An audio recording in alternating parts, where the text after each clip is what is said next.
They made me serve wine at their Thanksgiving table like I was the help. My own family.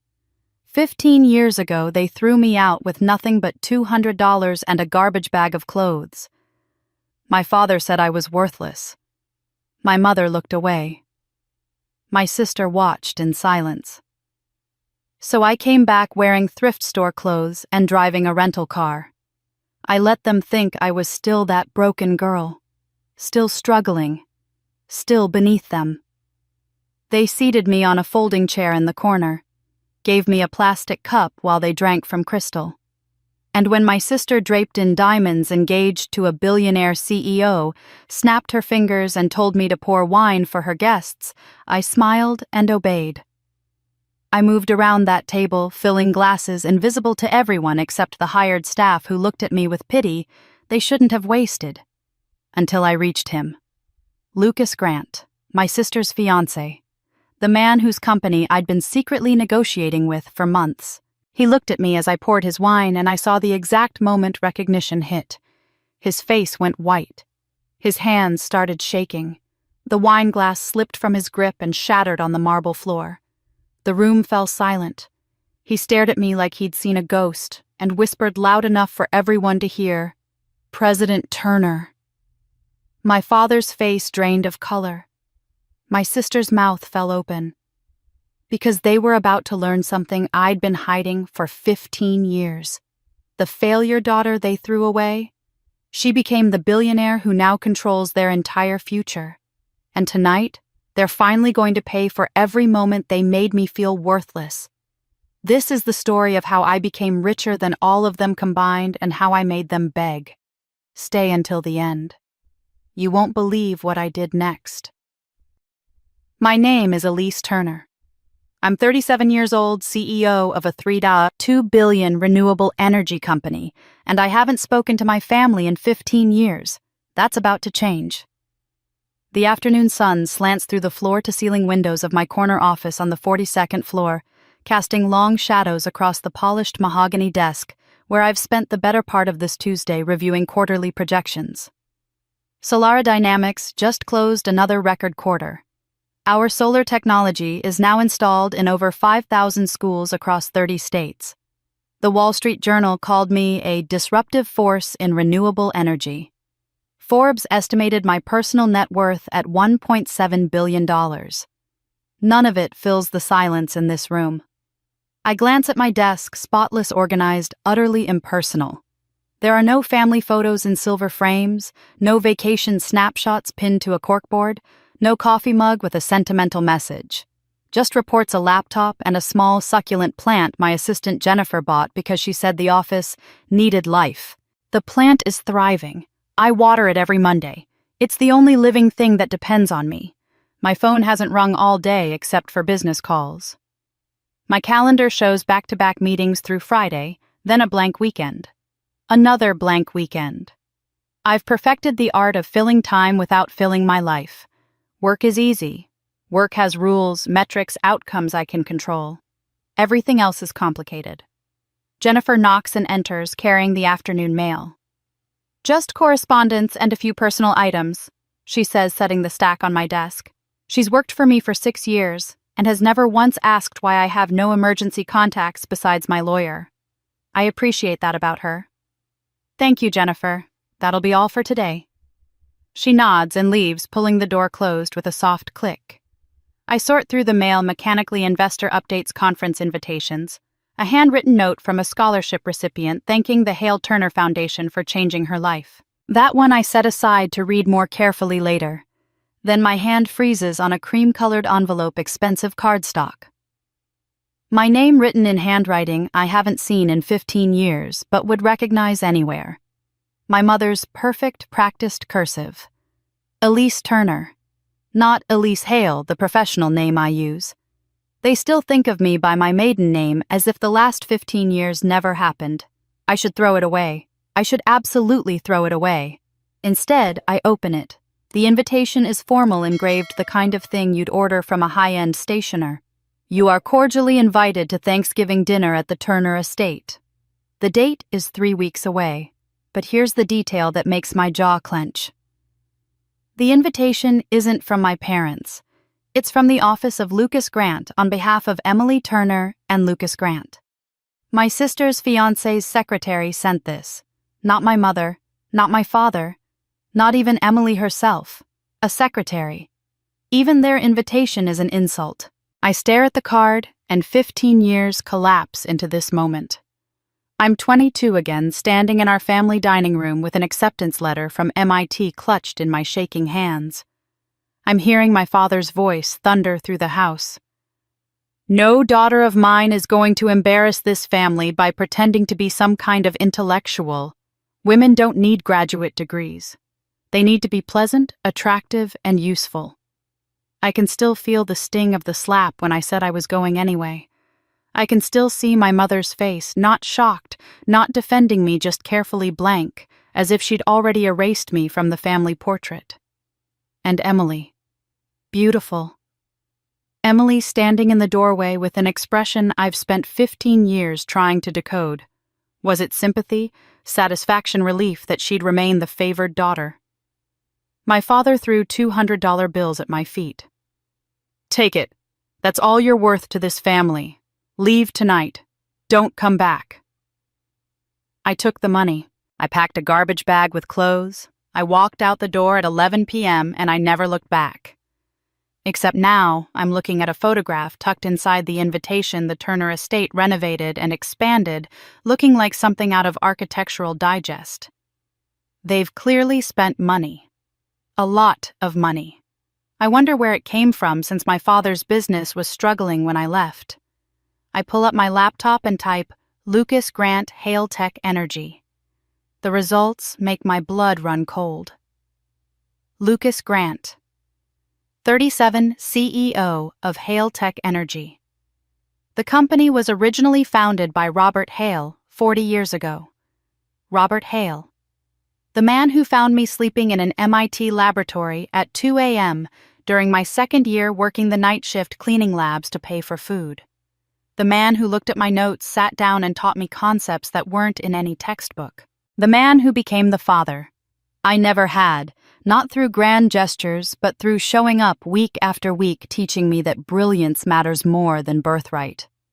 Robert died 9 years ago, leaving me his patents and a letter that said, build something that matters. Don't let anyone steal your future like they stole mine.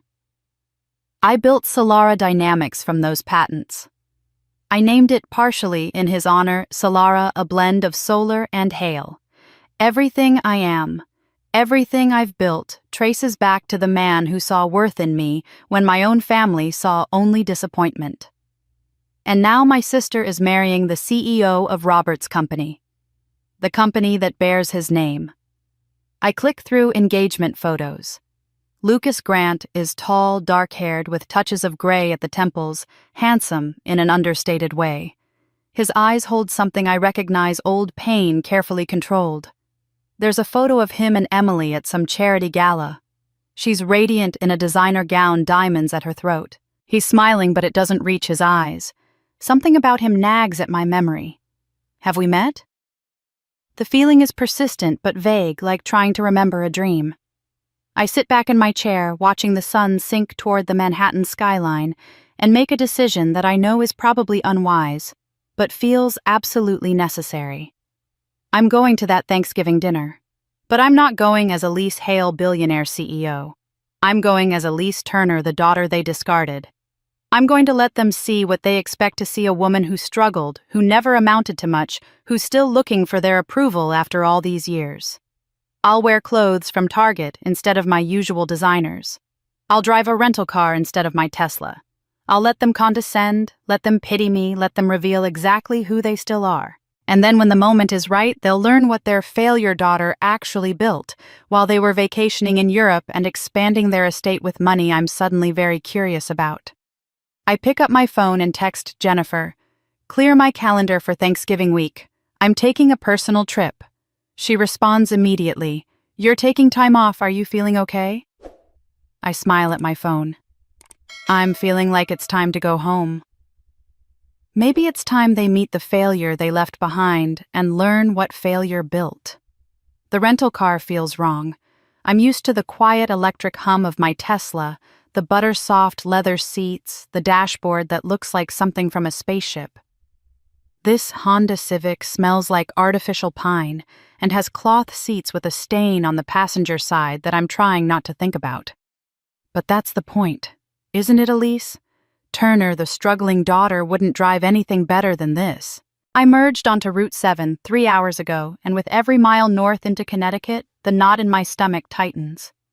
The landscape shifts from highway monotony to something achingly familiar, rolling hills dressed in late autumn colors, stone walls running along properties that have belonged to the same families for generations, white church steeples piercing the gray November sky. This is old New England, the kind of place that prides itself on tradition and discretion and knowing exactly where everyone belongs in the social hierarchy. I belonged at the bottom. Or rather, I didn't belong at all. The town of Millbrook appears around a bend in the road, and I have to grip the steering wheel harder to steady myself. It looks exactly the same. The brick-fronted Main Street with its carefully preserved colonial architecture, the town green with its Civil War monument, the old movie theater with the marquee that still uses movable letters. Everything is smaller than I remember, diminished somehow, as if my memories were shot in wide angle, and reality is just a modest New England town of 8,000 people who all know each other's business. I drive slowly past landmarks that trigger sense memories I didn't know I still carried. There's the library, its granite steps worn smooth by a century of feet. I spent entire Saturdays there, hidden in the back corner of the science section, reading about circuits and solar cells and technologies that felt like escape routes from this place. The librarian, Mrs. Chen, used to save new books for me. I wonder if she's still alive, still working there, still showing kindness to lonely children. Past the high school, where clusters of teenagers mill around the parking lot, their laughter carrying across the afternoon air. They lean against cars, scroll through phones, touch each other's arms with the casual intimacy of people who belong. I was never part of those groups. I ate lunch in the science lab with Mr. Patterson, helping him set up demonstrations in exchange for sandwiches he claimed his wife packed too much of. I know now he bought those sandwiches for me because he noticed I rarely ate. The diner where I worked 3 jobs still has the same red neon sign, Rosie's Diner Est, 1952. I worked breakfast shift before school dinner, shift after, and weekend doubles, saving every dollar my father didn't know about for college application fees he'd forbidden me to spend. I lied to him for 2 years, saying I was at study groups and debate practice. I was actually pouring coffee and memorizing SAT vocabulary words written on index cards I kept in my apron. I don't stop at any of these places. I can't. Not yet. Instead, I follow GPS directions to Maplewood Inn, a bed and breakfast on the outskirts of town. The owner, a cheerful woman in her 60s named Barbara, barely glances at my credit card before handing me a key to room 7. She doesn't recognize me. Why would she? The girl who left this town 15 years ago was invisible. I drop my bag in the room floral wallpaper, quilted bedspread, a painting of a lighthouse, and get back in the car. There's one place I need to visit before I can face my family. Willow Creek Cemetery sits on a hill overlooking the town, its iron gates open, its paths lined with maple trees that have dropped most of their leaves into rust-colored carpets. I know exactly where to go. I've memorized this walk from 16 years ago from the funeral where I wasn't allowed to cry, because my grief might overshadow Emily's performance at her debutante ball the same weekend. Grandma Rose's headstone is simple gray granite weathered now with moss creeping into the carved letters. Rose Amelia Turner, 1935 to 2009. Beloved mother and grandmother. I kneel on the damp grass, not caring that my jeans will be stained, and place the white lilies I bought at a grocery store across the state line. "Hi, Grandma," I whisper. "I'm sorry it took me so long to come back." My grandmother was the only person in my family who looked at me and saw potential instead of disappointment. She bought me my first science kit when I was 8, sneaking it to me wrapped in newspaper so my father wouldn't see. She told me stories about Marie Curie and Sally Ride. She said I had a mind that could change the world if I didn't let small people make me small. She died during my sophomore year of college. I borrowed money I didn't have to take a bus home for the funeral, only to be told I couldn't speak during the service because I might get too emotional and distract from Emily's upcoming debut. I stood in the back of the church, silent, while my parents eulogized a woman they never really understood. "I did it, Grandma," I say softly. "I built something. Something big. You'd be so proud." I stop. There's another bouquet on the grave. Fresh roses, cream-colored, expensive. Their petals are still tight, placed here recently. My heart starts hammering. I reach for the small card tucked among the stems. The handwriting is neat, unfamiliar. "She'd be proud of you." I spin around, scanning the cemetery. Empty. Just rows of headstones and that particular November silence that feels like the world is holding its breath. Who left these? Who even knows I'm here? I only decided to come back a few days ago. I told no one except Jennifer, and she doesn't know my history, doesn't know about this town or this grave. I walk to the small maintenance shed near the entrance where the caretaker keeps his log. The door is unlocked, Small Town Trust, and I flip through the visitor book. There, in the same neat handwriting entries going back 6 months. Same date each month. Always roses for Rose Amelia Turner's grave. Always anonymous. Someone has been visiting my grandmother's grave for half a year. Someone who knew enough to start 6 months ago, right around when Emily's engagement was announced in the society pages. Someone who suspected I might come back. I take photos of the entries with my phone, then walk back to my grandmother's grave. I touch the headstone cold and solid under my palm and make a promise. "I'm going to find out the truth, Grandma. About everything. About why they want me back now. About who's been watching and waiting." I return to the car and drive aimlessly through town until I find myself parking near Memorial Park, where the old oak tree still stands near the playground. I'm surprised to feel my feet carrying me toward it, muscle memory from hundreds of childhood recesses spent alone. The tree is massive, its trunk scarred with decades of carved initials and hearts. I run my fingers over the bark until I find them E.T., carved when I was 12 with a borrowed pocket knife. I'd just finished reading about the space program and decided my initials meant I was destined for stars my family couldn't see. The carving is weathered now, nearly smooth, surrounded by fresh initials and inside jokes. Someone carved "Jake plus Sophie forever" right above my old mark. I smile despite myself. Life goes on. Other lonely kids find this tree and make their mark. I pull out my phone and photograph my initials, texting it to myself with a note, "You survived, you thrived, now finish what they started." As I walk back to the car, the autumn wind picks up scattering leaves across the empty playground. I glance back at the cemetery on the hill visible from here and feel that familiar sensation of being watched. Someone still remembers me here. Someone who knows I'd visit my grandmother. Someone who's been leaving flowers and messages like breadcrumbs. But who? And what do they want, sitting in my rental car outside the park staring at the photo of my carved initials? I realize the memories aren't just coming back. They're demanding to be confronted.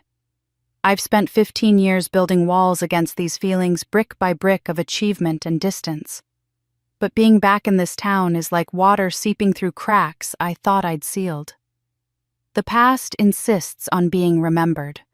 I was 10 years old the first time I understood I was disposable. It was the day of our family portrait, one of those formal sessions my mother scheduled annually to project the image of Turner family perfection. I remember standing in my bedroom that morning, watching through the doorway as my mother fussed over Emily's hair in the room across the hall.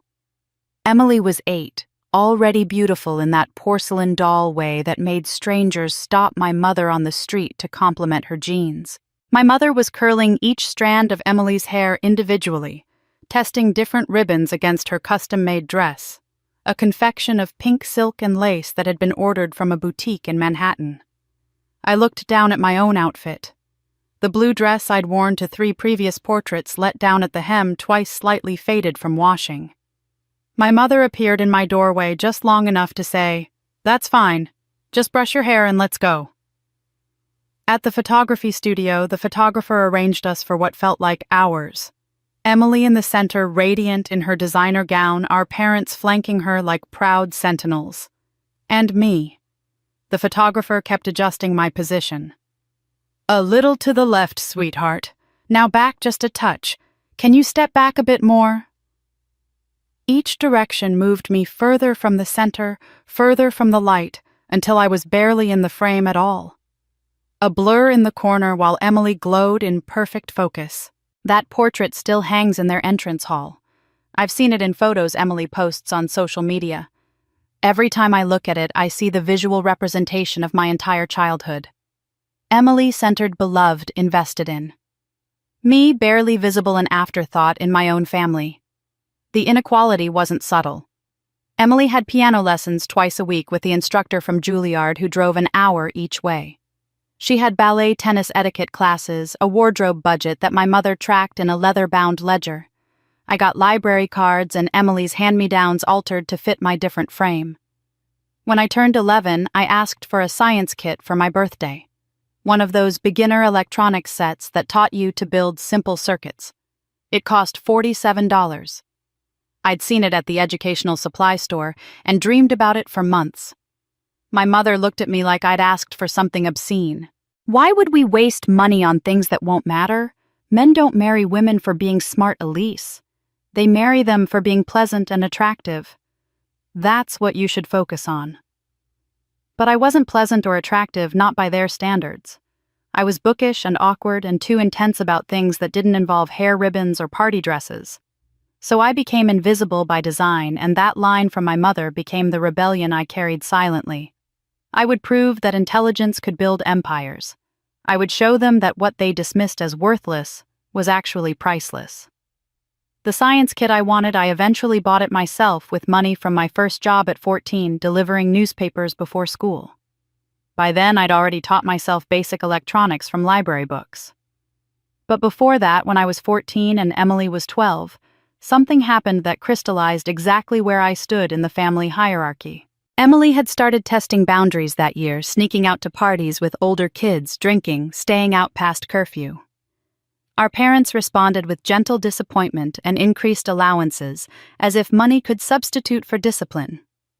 One Saturday night in July, Emily climbed out her window to meet friends at a party. I heard her leave. I should have stopped her, but I was tired of being her unpaid guardian. I woke at 2 a.m. to screaming. I ran outside and found Emily floating face down in our pool. Her friends scattered and panicked. I didn't think. I jumped in fully clothed and pulled her out. She wasn't breathing. I'd learned CPR from a library book just months earlier, memorizing it the way I memorized everything, never imagining I'd need it. I performed chest compressions and rescue breaths until she coughed up water and started breathing again. The ambulance came. Emily was fine, just drunk and stupid and lucky. When my parents arrived home from their dinner party, I expected relief, maybe even gratitude. Instead, my father exploded at me in the hospital corridor. "If anything had happened to Emily, it would have been your fault. You heard her leave and you did nothing. Not thank you for saving her life. Not you did the right thing." Just rage that Emily had been in danger, as if her recklessness was somehow my responsibility. My mother stood silent beside him, her face carefully blank, the same expression she wore whenever she chose not to see inconvenient truths. I learned something essential that night. In my family, love was conditional and merit was predetermined. Emily could make catastrophic mistakes and be forgiven. I could perform literal miracles and still be inadequate. The rules were different for us because our value was different. She was the investment. I was the insurance policy. 2 years later, I was 16 and supposed to be asleep, but I'd come downstairs for water and heard my parents talking in my father's study. The door was ajar. I stood in the hallway, frozen, as my father's voice carried clearly. "We only need one daughter to succeed. Emily will marry well. She has the looks and the charm. Elise is insurance, I suppose. If Emily fails, Elise can work and help support her." My mother's response was worse than agreement. It was casual acceptance. At least she's useful for something. I stood outside that door 16 years old and felt something inside me go cold and hard and permanent. This wasn't neglect born of ignorance or misunderstanding. This was strategic dehumanization. I was never meant to be loved. I was meant to be used. The backup plan, the safety net, the disposable daughter who existed only to catch her sister if she fell. That night I made a promise to myself in the darkness of my bedroom. I would become so successful they would regret every moment they dismissed me. But more than that, I would prove that worth isn't determined by parental investment. It's built by personal determination and refusal to accept someone else's estimation of your value. That was the day I learned love in our house had a price tag and I couldn't afford it. But understanding something at 16 and having the courage to act on it at 22 are different things entirely. For 6 years after that conversation, I overheard I lived in that house like a ghost, present but unseen, biding my time, saving every dollar, planning my escape with the methodical precision that would later make me a successful CEO. I worked 4 jobs through college at the state university they grudgingly allowed me to attend. I maintained a perfect 4.0 GPA, while my parents attended every one of Emily's cotillion balls and charity luncheons. And I applied to MIT's graduate program in secret, the same way I'd done everything important in my life alone quietly, without expecting anyone to care. The acceptance letter arrived on a Tuesday in March. Full scholarship, stipend included. An offer to work in the renewable energy lab with Professor Chen, whose research I'd been following for years. It was everything I'd worked for, the validation that my mind was worth something even if my family thought otherwise. I held that letter in my hands and felt for the first time in my life like someone in the world had looked at me and seen value. I made a mistake that day. I thought maybe this achievement would be enough. Maybe if I showed them proof that I was exceptional, that institutions like MIT wanted me, they would finally see me the way I needed to be seen. So I brought the letter to dinner. We were eating pot roast, I remember that detail with strange clarity. Emily was talking about her upcoming debut at some society event showing my mother fabric swatches for her gown. I waited for a pause in the conversation, then cleared my throat. "I have some news," I said. "I was accepted to MIT graduate program. Full scholarship." The silence that followed felt like the air being sucked out of the room. My father's fork stopped halfway to his mouth. My mother's face went carefully blank, that practiced neutrality I knew so well. Emily looked at me with an expression I couldn't quite read. Then my father's face turned the color of raw meat. "You applied behind my back after I explicitly forbade it. I'm 22 years old," I said, my voice steadier than I felt. "I don't need permission." He stood up so fast his chair fell backward. "You absolutely need permission. You applied using this family's name, this family's reputation. No daughter of mine is going to parade around like some arrogant know-it-all, embarrassing us with this intellectual nonsense." Before I could respond, he snatched the letter from my hands and tore it in half. The sound of ripping paper seemed impossibly loud. I watched the pieces flutter to the table, landing in the gravy boat. "You'll stay here," he said, his voice cold now, controlled. "You'll work at the family business doing data entry or filing or whatever we need. You'll help your sister prepare for her debut. You'll make yourself useful for once." I looked at my mother. She was staring at her plate, silent. I looked at Emily. She was watching me with an expression I'll never forget. Not sympathy, not solidarity, but calculation. I could almost see her mind working, measuring whether my departure would mean more attention for her, more resources, more of everything she already had too much of. Something inside me snapped. Not broke, snapped into place like a lock clicking shut. "No," I said. The word felt foreign in my mouth. I'd never said it to my father before. "I'm going. I earned this. I worked for this. You don't get to take it from me. As long as you live under my roof, you'll obey my rules. He was towering over me now, and I realized with a strange detachment that I'd spent my whole life making myself small to avoid this moment. "Then I won't live under your roof." My voice was shaking, but I didn't stop. "I'm leaving." The slap came so fast I didn't see it coming. His palm connected with my face hard enough that I stumbled sideways into the china cabinet. I heard dishes shatter, felt something sharp cut my lip. The taste of blood filled my mouth. My mother gasped but didn't move from her chair. Emily actually took a step backward, as if violence might be contagious. I touched my lip, felt the blood warm on my fingers, and looked at my father. His face wasn't regretful or shocked. It was triumphant. He thought he'd won.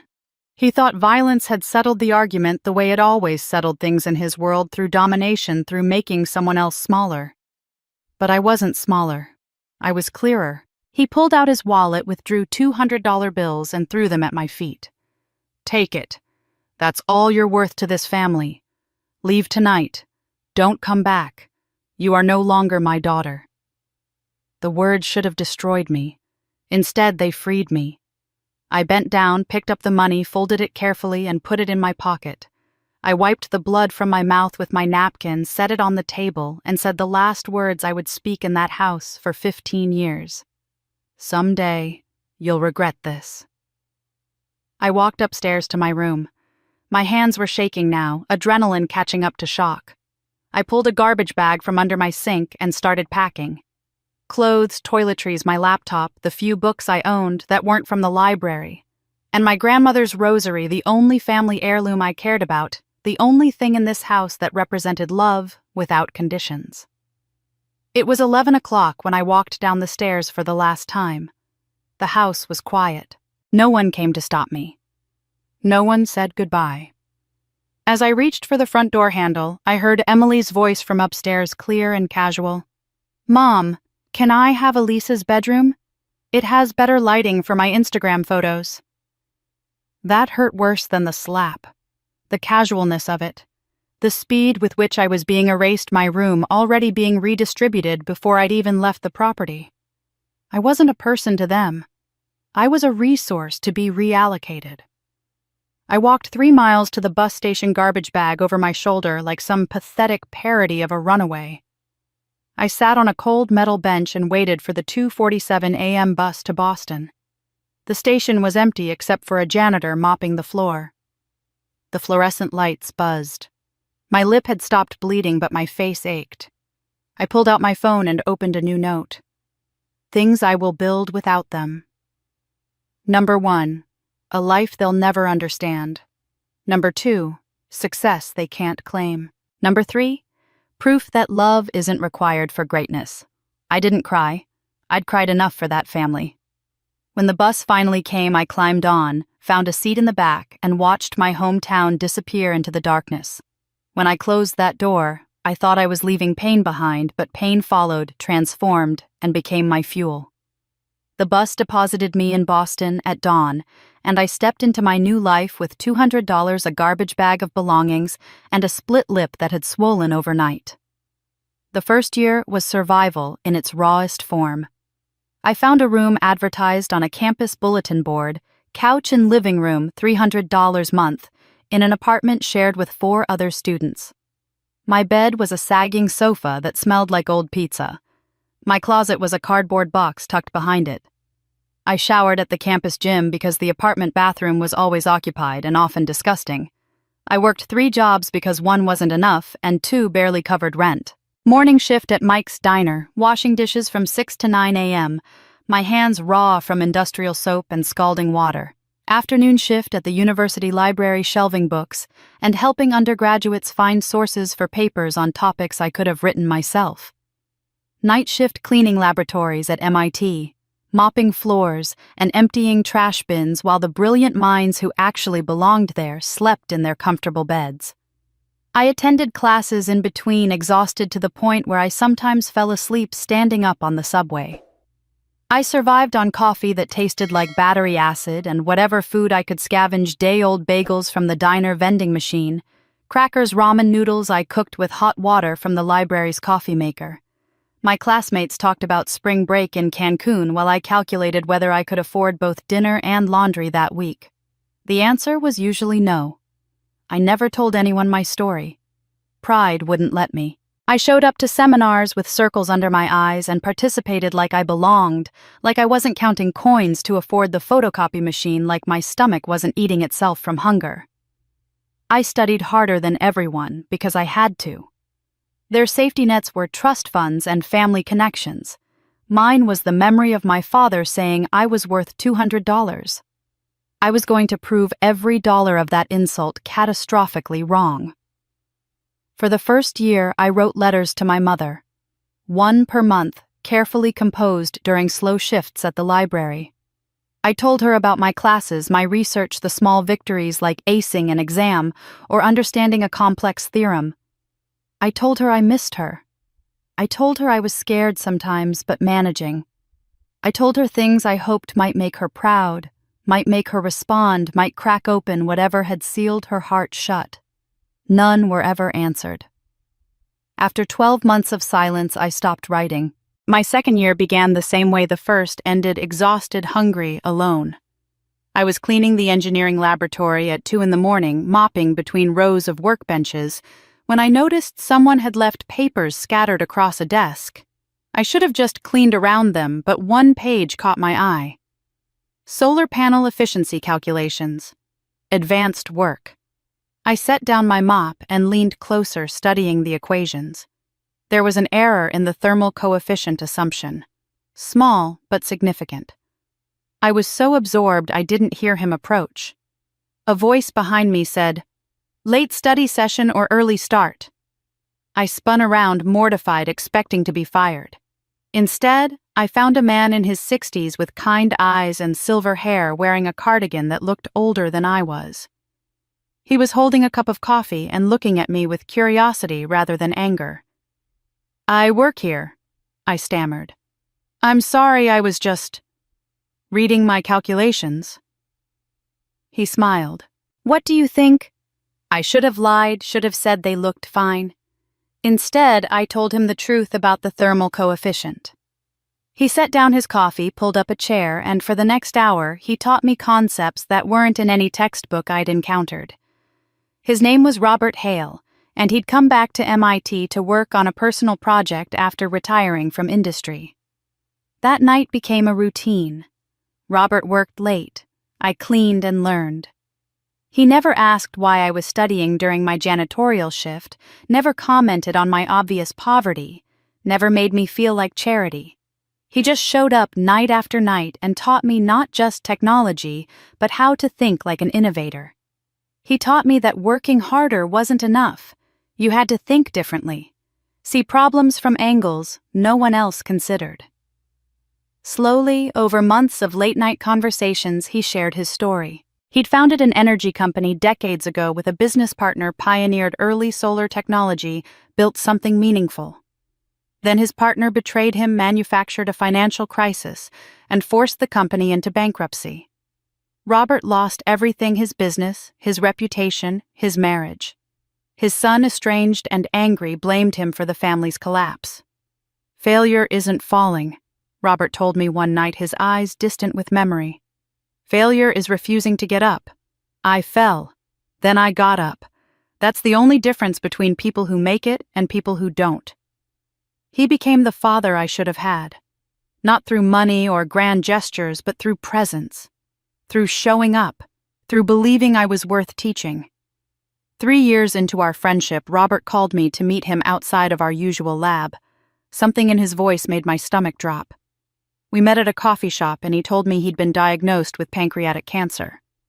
Stage 4, 6 months, maybe less. He spent those months working with manic intensity, finalizing 3 patent applications for revolutionary solar panel designs he'd been developing in secret.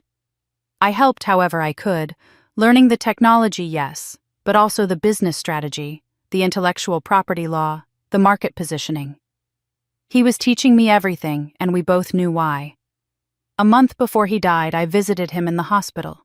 He was thin gray, but his eyes were still sharp. He handed me a folder containing the patent applications. "These are yours," he said, Build something that matters. Don't let anyone steal your future like they stole mine. I tried to protest. I couldn't accept something so valuable, so significant. But Robert cut me off with a wave of his hand. You already earned this. You've been learning, improving, questioning every single night for 3 years. That's what inheritance should be. Knowledge passed to someone who'll use it well. My son wanted nothing to do with this work. You're the one who stayed. You're the one who cared. When Robert died 3 weeks later, I kept my promise. I took his patents, secured a small business loan, and founded Solara Dynamics. The name honored both solar power and his surname, my way of making sure his legacy lived on. I was 28 years old, an orphan twice over, and about to build an empire from the ashes of 2 broken families. His legacy would soon collide with the family that destroyed him, but I didn't know that yet. That was 9 years ago. 9 years of building, growing, transforming Robert's 3 patents into an empire he never got to see. I sit in my Manhattan office now reviewing the quarterly reports that show Solara Dynamics has become one of the fastest-growing renewable energy companies in America. The numbers are staggering even to me sometimes. $3.2 billion valuation, 2,000 employees across 30 states. Our solar panels are 40% more efficient than anything our competitors produce. All thanks to Robert's original designs, which I refined and commercialized with an obsession that bordered on religious devotion. I operate under the name Elise Hale professionally. It started as a way to honor Robert adopting his surname like he was the father who mattered. But it also served a more practical purpose: anonymity from the family that discarded me. Elise Turner disappeared from their world 15 years ago. Elise Hale built an empire they know nothing about. Forbes featured me in their 30 under 40 list 3 years ago. The photo they used was professional, polished a woman in a tailored suit standing in front of a massive solar installation. I look nothing like the awkward girl with the split lip who left Connecticut with a garbage bag over her shoulder. My parents have no idea. Emily has no idea. Their failure daughter is the woman revolutionizing American energy, installing solar technology in schools and hospitals and government buildings. I kept this secret deliberately, pathologically. I wanted to build something so undeniable, so massive, that when they finally discovered the truth, there would be no room for them to diminish it with their casual cruelty. I wanted the achievement to be a finished monument before they could try to tear down the scaffolding. And now, apparently, destiny has decided it's time for the reveal. I'm reviewing merger proposals when I see a company name that makes my blood turn to ice water: Hale Tech Energy. My hands freeze on the document. I read it again, certain I'm misunderstanding. But no, there it is in formal corporate letterhead: Hale Tech Energy proposing a merger with Solara Dynamics. I abandon the quarterly reports and start searching. Hale Tech was Robert's company, the one his business partner destroyed 25 years ago, forcing it into bankruptcy and scattering Robert's life into pieces he spent decades trying to reassemble. After the bankruptcy, the partner sold the company to new owners who ran it into the ground through mismanagement and short-sighted leadership. The company that once pioneered solar technology became a cautionary tale about squandered potential. But 3 years ago, someone bought Hale Tech and has been attempting a turnaround. The current CEO is Lucas Grant, age 37. I click through his biography with increasing fascination. Orphaned young, worked his way through business school. Known in the industry as a specialist in rescuing failing companies and restoring them to profitability. There are photos of him at industry conferences, at charity events, always with the same carefully controlled expression. But it's his eyes that catch me. They hold something I recognize intimately: old pain carefully managed. The look of someone who's learned to function around a wound that never quite healed. Then I see the engagement announcement and the air leaves my lungs. Lucas Grant engaged to Emily Turner. There's a photo of them at some glittering charity gala. Emily is breathtaking in a designer gown that probably cost more than most people's cars' diamonds at her throat, catching the camera flash. Lucas stands beside her in a tuxedo, smiling, but that smile doesn't reach his eyes. They look like a magazine spread, perfect and glossy, and utterly unconvincing as a couple in love. Emily Turner. My sister. The girl who stepped backward when our father hit me, who asked for my bedroom before I'd even left the house, who watched my destruction with calculating interest rather than sisterly concern. I read Emily's description in the announcement with something between fury and dark amusement. Socialite and lifestyle influencer from a prominent Connecticut family. She's built her entire identity on the family name I abandoned. She's using Turner as social currency while I've spent 15 years proving I never needed it. The irony is so savage, it's almost poetic. My office door opens and my CFO Margaret walks in looking urgent. Elise, we need to discuss the Hailtech proposal. They're pushing for a response.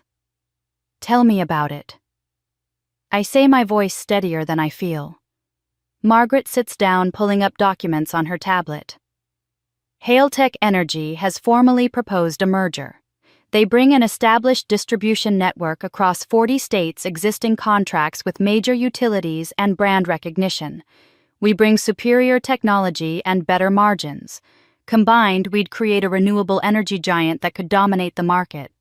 The board is enthusiastic. They want your approval to move forward with negotiations. Who would I be negotiating with? Their CEO, Lucas Grant. He's been driving the turnaround. By all accounts, he's brilliant, but the company's in worse shape than they've publicly acknowledged. Without this merger, they'll likely fold within 18 months. With it, both companies could triple their market value.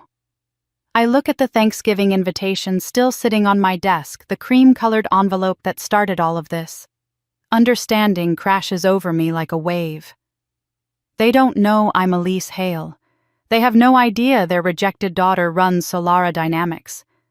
But somehow they discovered I work in renewable energy, probably through some background check or casual investigation.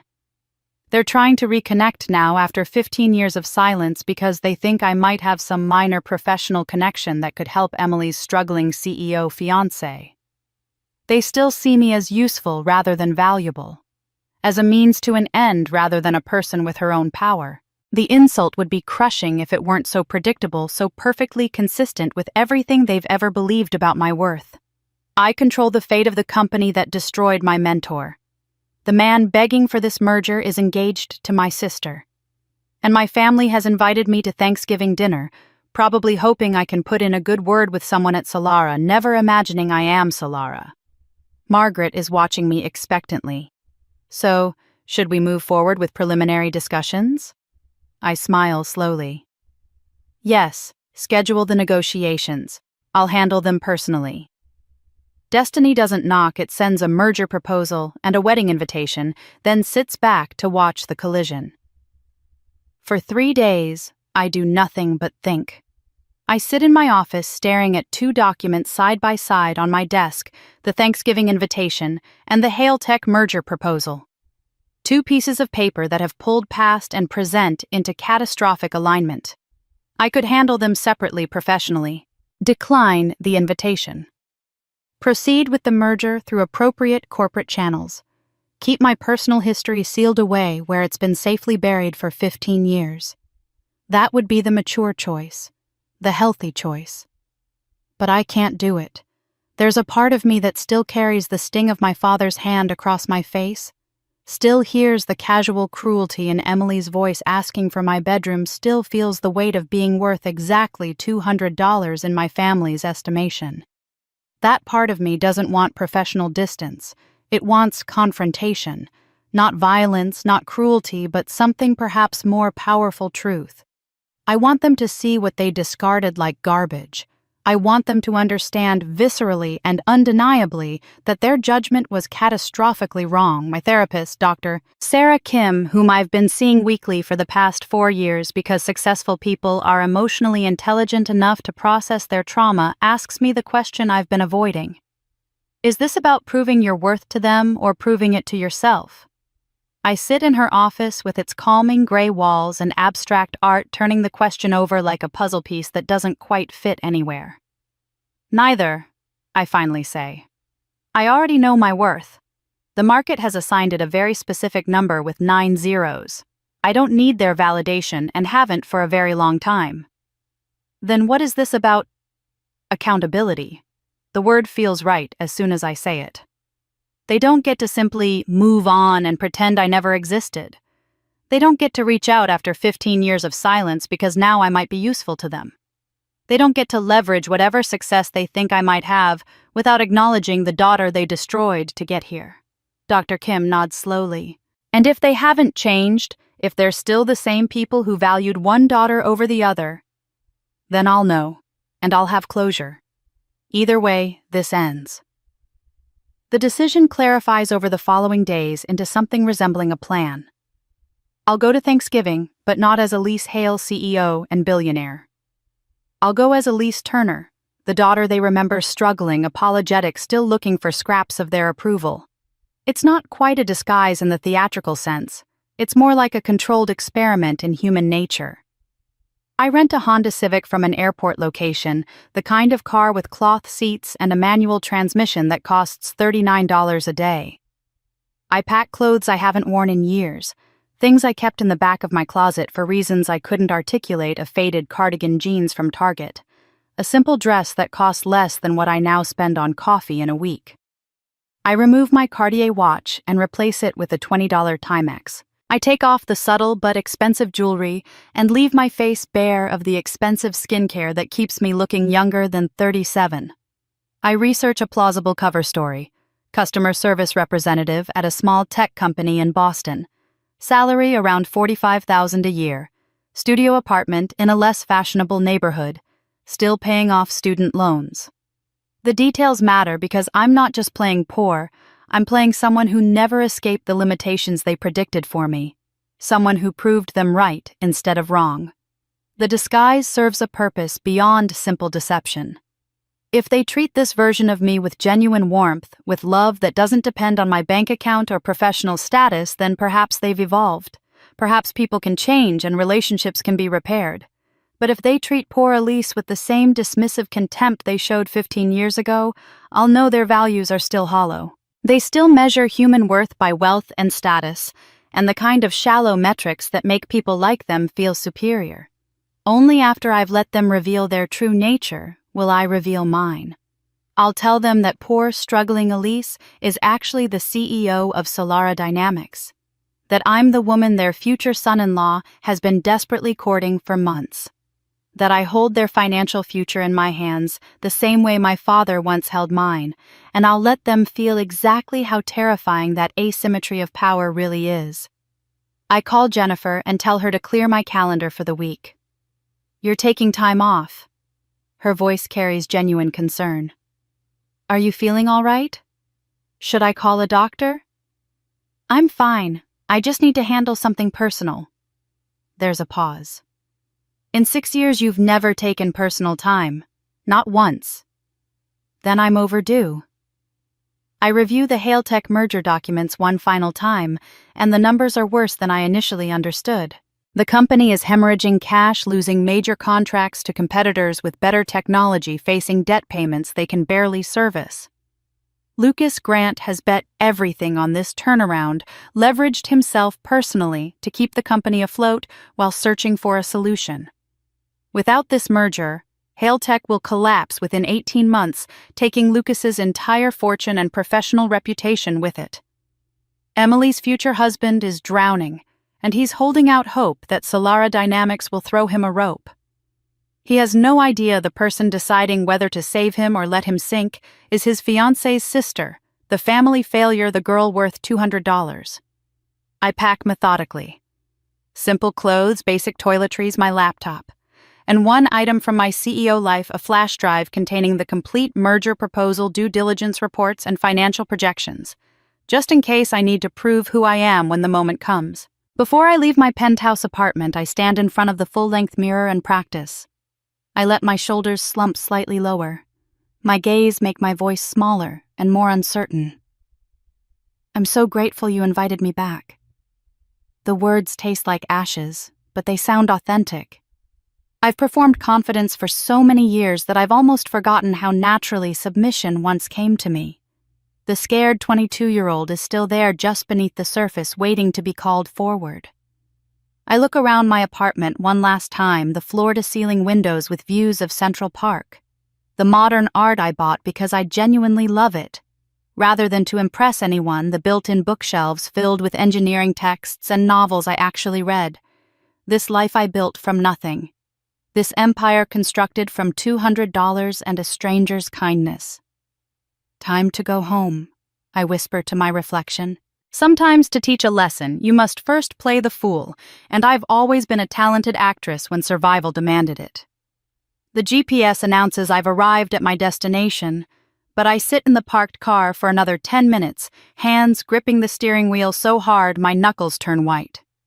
The Turner estate looms in front of me, and it's been transformed since I last saw it. The house I remember was large, but understated old New England money, trying not to be too obvious about itself. This version is something else entirely expanded with new wings that dwarf the original structure, a circular driveway that could accommodate a hotel's worth of vehicles' exterior lighting that makes the whole property glow like a stage set. Someone has spent serious money here, and I find myself doing the math. My father's business was struggling 15 years ago. Where did this wealth come from? I park my rented Honda at the end of a row of luxury vehicles that collectively cost more than most houses. Range Rover, Mercedes S-Class, BMW 7 Series A, Porsche Cayenne.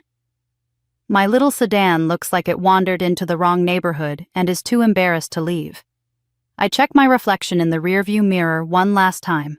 Simple makeup hair pulled back in a modest ponytail, the cheap cardigan and Target jeans that complete my transformation into someone who never escaped their predictions for me. I pick up the store-bought pumpkin pie from the passenger seat, $9 from Stop and Shop, my contribution to a meal that probably cost more per plate than I'm pretending to earn in a week. Breathing deeply. Counting to 10. I force myself out of the car and walk to the front door. My finger hovers over the doorbell for a moment before I press it.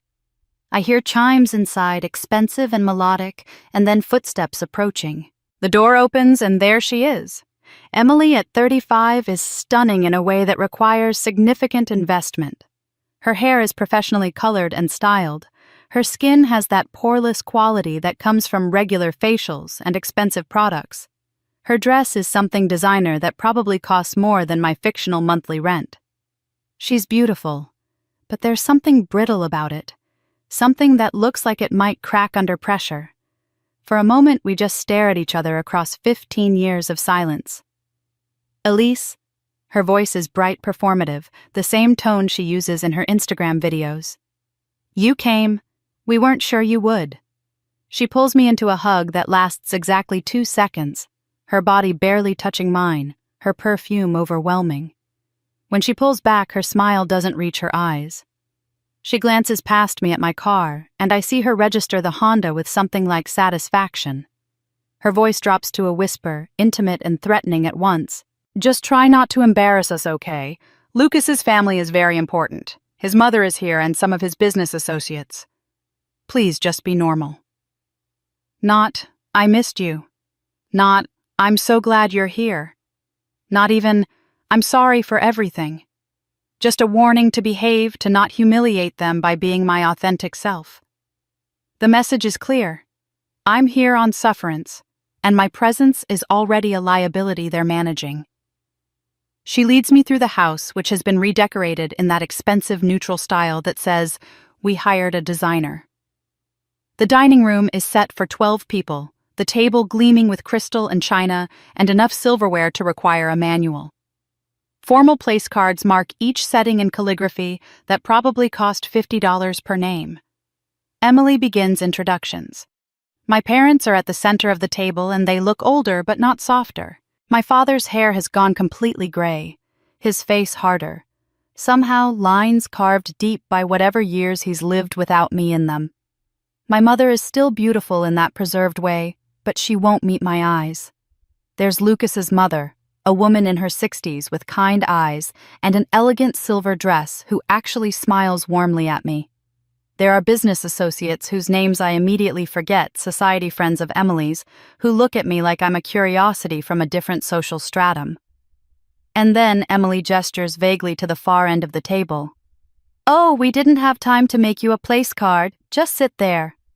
There's a folding chair squeezed into the corner, the kind you'd pull out for unexpected guests or children's overflow seating. It doesn't match the other chairs. Everyone else has padded seats and carved wood. I have metal and vinyl. I take my seat without comment, playing my role of grateful to be included. But I notice everything. My wine glass is plastic, the kind you'd use at a picnic while everyone else has Waterford crystal. My plate has a chip on the rim. My silverware doesn't match the set everyone else is using. These aren't accidents. These are deliberate messages, small cruelties designed to establish hierarchy. You don't belong here. You're tolerated, not welcomed. You should feel grateful we let you in at all. I let my shoulders slump slightly, keep my eyes mostly downcast, speak only when directly addressed. "Thank you so much for including me," comes out of my mouth, in a voice I haven't used in 15 years, small and apologetic and grateful for scraps. My mother still hasn't looked at me once. During the appetizer course, I finally allow myself to look at Lucas Grant.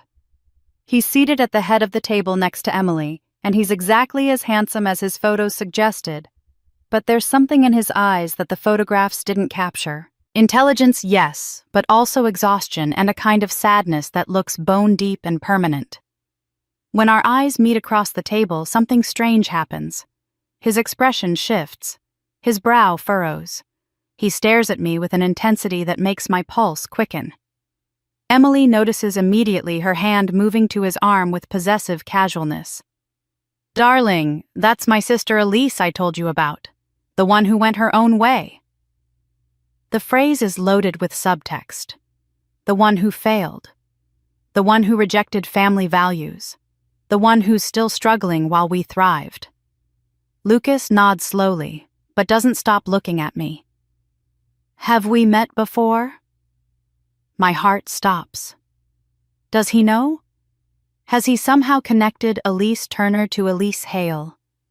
Has he researched Solara's CEO and recognized me despite the different styling, the lack of professional polish, but his expression isn't accusatory or knowing. It's genuinely confused, like someone trying to remember a dream.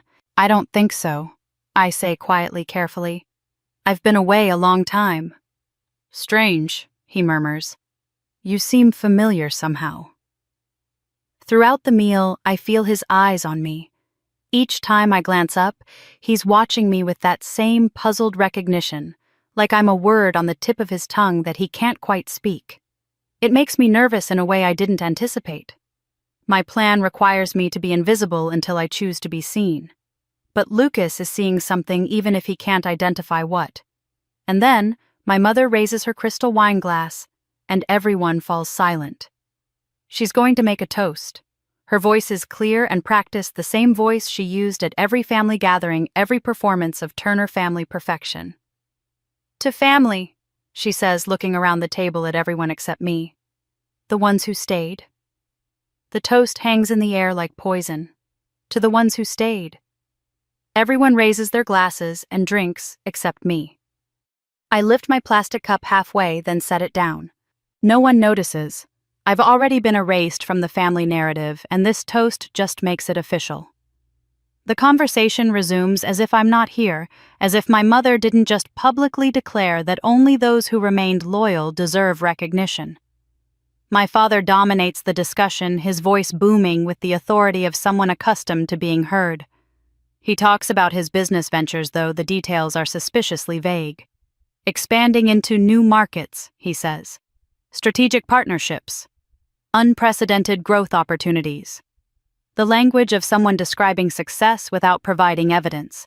He mentions their recent trip to the Amalfi Coast, 3 weeks on a yacht, the restaurants where they dined, the celebrities they encountered. My mother nods along, adding details about the shopping in Positano, the hotels in Ravello. Then there's the new boat they're considering. 42-footer, my father says. Sleeps 8. Perfect for entertaining clients. Emily's society friends make appropriately impressed sounds. Lucas's mother asks polite questions, but I notice her discomfort. She shifts in her seat when my father quotes the price, her smile becoming tighter when he describes the boat as an essential business tool. Emily takes her turn performing, extending her left hand so the engagement ring catches the light. 6 carats princess cut, set in platinum. Lucas was so romantic about the proposal, she gushes, though Lucas himself says nothing, just offers a tight smile. Emily launches into wedding planning details that seem designed to emphasize cost. Destination ceremony in Tuscany. 300 guests. A dress from a designer whose name she drops like a weapon. Flowers imported from South America. A string quartet for the ceremony and a full band for the reception. Each story, each detail is a performance designed to establish hierarchy. We have wealth. We have status. We have succeeded. The unspoken corollary hangs over my folding chair at the end of the table, and you have none of these things. Inevitably, someone turns the spotlight on me. One of Emily's friends, a woman named Madison or Morgan or something equally interchangeable, asks with false sweetness, "So, Elise, what have you been up to? Catch us up on your life." The table falls completely silent. Every eye turns to me. I feel the weight of their attention, their curiosity about how the failure daughter turned out. I deliver my rehearsed lines in a small, apologetic voice. I work in customer service for a small tech company in Boston. Nothing exciting. I'm just getting by, really. My father makes a sound somewhere between a snort and a laugh. Still wasting your time with computers. I told you that scholarship was a mistake. You should have stayed here, learned the family business, made yourself useful. I force myself to smile weakly, to nod. You were right, Dad. I should have listened. The words taste like ashes, but they serve their purpose. Everyone relaxes, satisfied that the natural order has been confirmed. The prodigal daughter returned and admitted defeat. My mother's expression doesn't change. She still won't look at me. As the main course is being served by actual hired staff, Emily catches my eye and gestures to her empty wine glass. Elise, you were always good at serving. Would you mind pouring wine for everyone? The staff is busy in the kitchen. It's not a request. The phrasing is casual, friendly, even, but everyone at the table understands what it really is. A command, a reminder of my place, a public demonstration that I'm here to be useful, not valued. I stand slowly, feeling every muscle in my legs protest.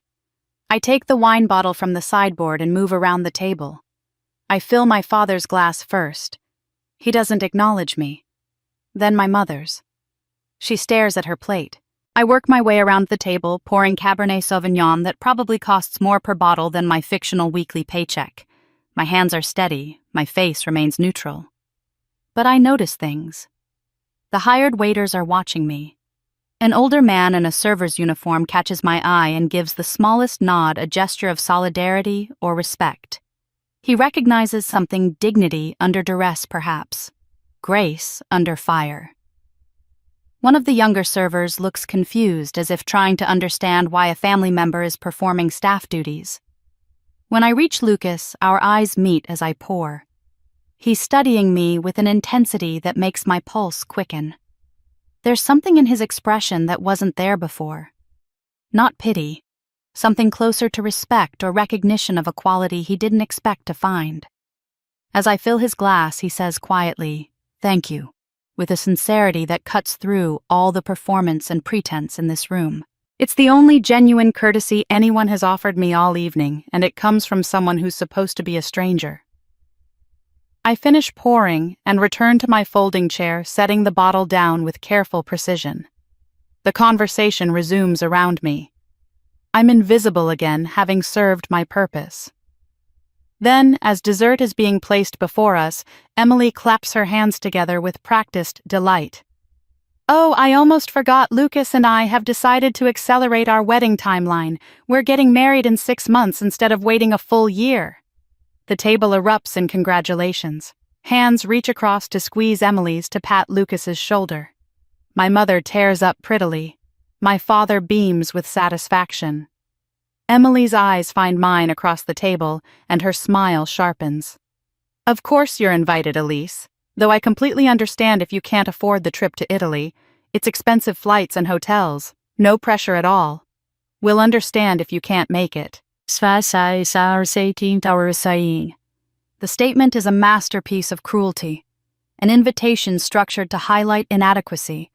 A reminder that while they'll be celebrating in Tuscany, I'll be struggling to make rent in my fictional studio apartment. The whole table is watching to see how I'll respond to this perfectly calibrated humiliation. That's very kind of you, I say in my meek voice. I'll see what I can do. Maybe I can save up. Inside, I'm doing mathematics. My personal net worth is approximately $1.7 billion. I could buy their house 5 times over without touching my principal. I could fund Emily's entire wedding venue dress flowers band 300 guests with the interest that accumulates on my accounts in a single month.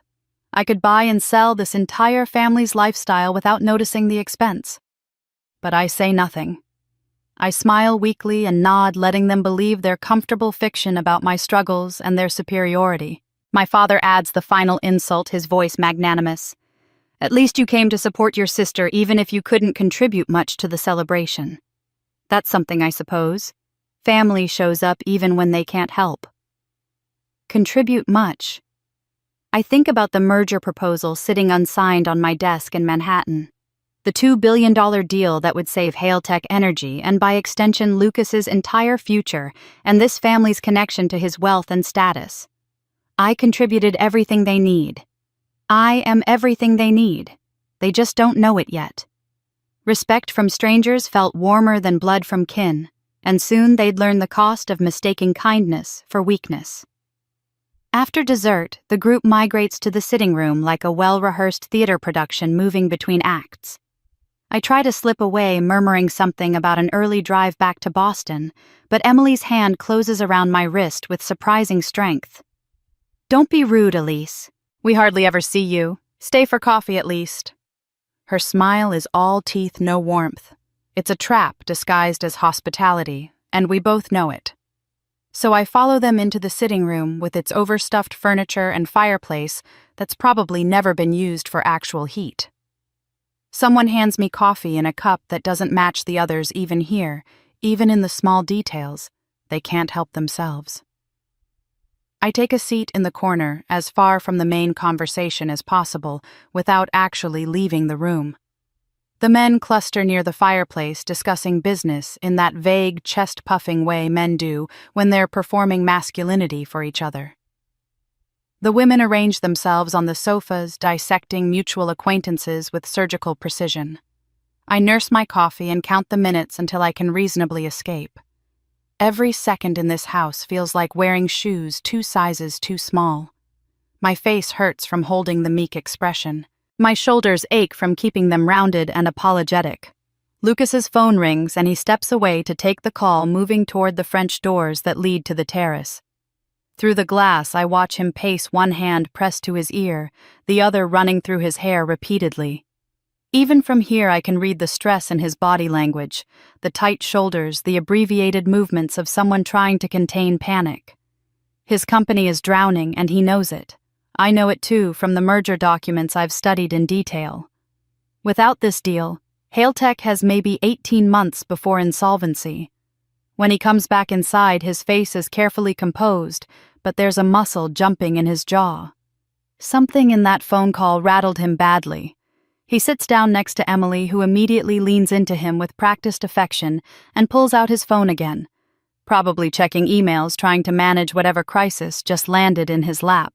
I watch him scroll, his expression growing more tense with each swipe of his thumb. Then he freezes. His entire body goes rigid. His face drains of color so fast I think he might be having a medical emergency. He stares at his phone screen like it's written in a language he can't quite believe he's reading. And then slowly his eyes lift and lock directly onto mine. The recognition in his face is complete now. Not the puzzled confusion from earlier, but total crystalline understanding. His expression cycles through shock, disbelief, something that might be anger, and something else I can't identify. My heart starts hammering so hard I'm sure everyone can hear it. Lucas stands abruptly, his movement so sudden that his cognac glass wobbles dangerously on the side table. "Excuse me," he says, his voice strained and strange. "I need to check something." Emily frowns, touching his arm. "Darling, what's wrong?" He doesn't answer. He's already walking toward the study phone, gripped in his hand like he's afraid it might escape. Emily follows him, her heels clicking an irritated rhythm on the hardwood floor. The sitting room falls quiet, everyone sensing drama, but not yet understanding its source. I sit frozen in my corner, mind racing through possibilities. What did he see? Did someone from Solara contact him? Did my CFO, Margaret, send something? Did he somehow piece together that Elise Turner and Elise Hale are the same person? Minutes pass in uncomfortable silence. Then, from the study comes a crash, something heavy hitting the floor, maybe a chair knocked over. Voices rise, muffled by the closed door, but audible enough to catch the emotion. Emily's voice sharp and high. "What are you talking about?" Lucas's voice deeper and tense. "Do you even know who your sister is?" The sitting room erupts in whispers. My father stands up, his face beginning to redden the way it did before he used to lose his temper. What the hell is going on in there? My mother's hand flutters to her throat. Lucas's mother looks concerned. Emily's friends lean forward like vultures sensing carrion. The study door opens hard enough to bang against the wall. Lucas emerges with Emily trailing behind him, her face a mixture of confusion and anger, and something approaching fear. He's still holding his phone, and his eyes find me immediately across the room. He walks toward me with purpose, with certainty, and stops directly in front of my corner chair. "President E. Turner," he says, his voice loud enough that everyone stops breathing. "Elise Turner, not Elise Hale, Turner."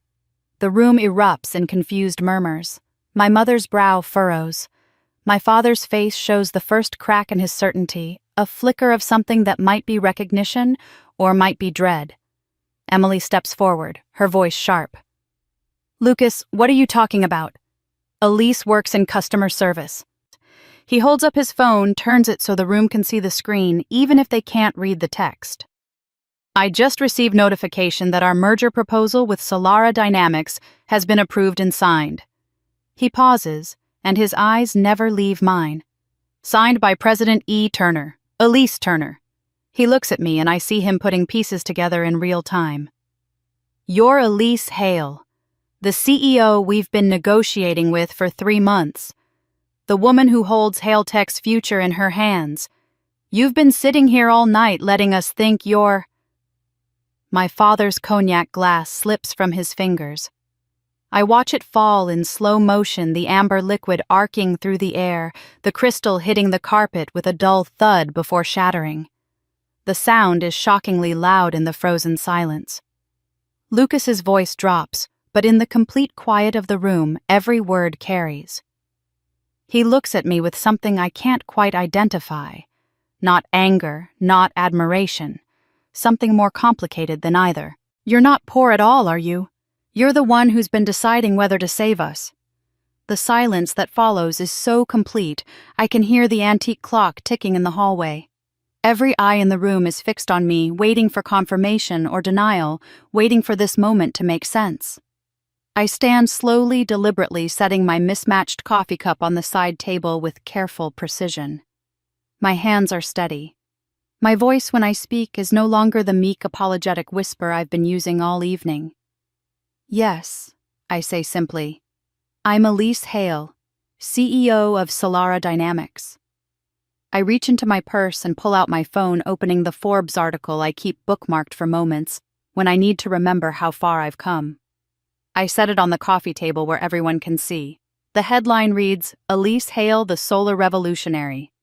The photo shows me in a tailored suit standing in front of a massive solar installation in Nevada, looking every inch the billionaire CEO I am. Professional makeup, confident posture, the woman I've become. My mother gasps, her hand flying to her mouth. My father stares at the screen like he's trying to read Sanskrit. Emily lunges forward and snatches the phone, scrolling frantically through the article. I watch her face cycle through emotions, confusion, disbelief, and finally something that looks like horror as she reads the documented facts. MIT graduate with honors. Founded Solara Dynamics at 28. Current valuation $3.2 billion. 2,000 employees. Federal government contracts. "This is impossible," Emily whispers, shaking her head. "You're just—" But the words die in her throat because the evidence is right there in her hands, undeniable and documented. "I am Elise Turner," I say, and my voice fills the room with an authority these people have never heard from me. It's the voice I use in boardrooms and negotiations and meetings with senators and investors. I use the name Hale professionally to honor Robert Hale, the man who became my mentor after you threw me out. He taught me everything about renewable energy before he died 9 years ago. I built Solara Dynamics from his patents and my own innovation. And yes, Lucas, I'm the person who will decide whether Hale Tech survives. My father is the first to recover, but his recovery is denial. This must be some kind of mistake. You couldn't possibly what? I cut him off, my voice sharp as a blade. Couldn't possibly succeed without your permission. Couldn't possibly build something meaningful. Couldn't possibly prove you catastrophically wrong. I walk toward him, and this time, I don't make myself small. I stand at my full height, shoulders back, meeting his eyes directly for the first time in 15 years. "I'm worth considerably more than the $200 you decided was my value. Would you like to know exactly how much more? My personal net worth is approximately $1.7 billion. My company just closed a $300 million funding round. I employ 2,000 people. So yes, Father, I could. And I did." My mother starts crying, though whether from shock or shame or the sudden calculation of what she's lost, I can't tell. Emily's face is different, not tears, but rapid mental recalculation. I can almost see her influencer brain working, trying to figure out how to spin this revelation, how to position herself in relation to a billionaire sister. "Elise, if you'd just told us," Emily begins. "Told you." My laugh is harsh. "Told you what? That I took the scholarship you forbade and succeeded? That I built a company from nothing after you threw me out with a garbage bag? That I became everything you said I'd never be? When exactly should I have mentioned that? In the 12 letters I sent that first year that you never answered?" The room is completely frozen. Lucas still stands with his phone in his hand. Emily clutches mine. My parents look like they're trying to reconcile two incompatible realities. The hired waiters are still in the room, and the older one who nodded at me earlier is smiling openly now. Lucas sits down heavily in the nearest chair, his hands covering his face. When he looks up, his expression is complicated. "The merger," he says quietly. "You've been reviewing our proposal for 3 months, knowing exactly who we were, who Emily was to you." "Yes," I confirm. "I've known for a month that my sister is engaged to the CEO of Hale Tech. I've known that your company was founded by Robert Hale, the man who saved my life after my family destroyed it. Irony doesn't begin to cover it." Emily finally finds her voice, and it's sharp with defensive anger. "So what, you came here to gloat, to humiliate us in front of everyone?" I turn to face her fully, and for the first time tonight, I let real emotion show in my voice. "No, Emily. I came here to see if anything had changed. If maybe after 15 years you'd grown into people capable of valuing someone for who they are, rather than what they can do for you." I gesture around the room. "But within an hour of my arrival, you had me serving wine like hired help, and sitting on a folding chair in the corner with a plastic cup while you drank from crystal." I look at each of them in turn, my father with his face still red, my mother with tears running down her carefully made-up face. Emily with her perfectly manicured hand still gripping my phone. "I didn't come here to prove anything. You did that for me. You proved that 15 years changed nothing. You still measure human worth by wealth and status and compliance, and now you're learning what that cost you." I walk to the entrance hall and collect my coat from the closet. They follow me like a desperate parade, suddenly scrambling for words they should have said 15 years ago.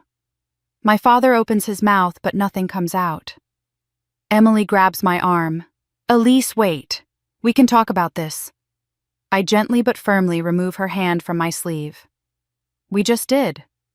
15 years too late, but we talked. Now I have a merger to consider. Purely on business merits, of course. I pause at the door and look back at them one last time. Oh, and Emily, good luck with the wedding. Tuscany in spring is lovely. I've been 3 times.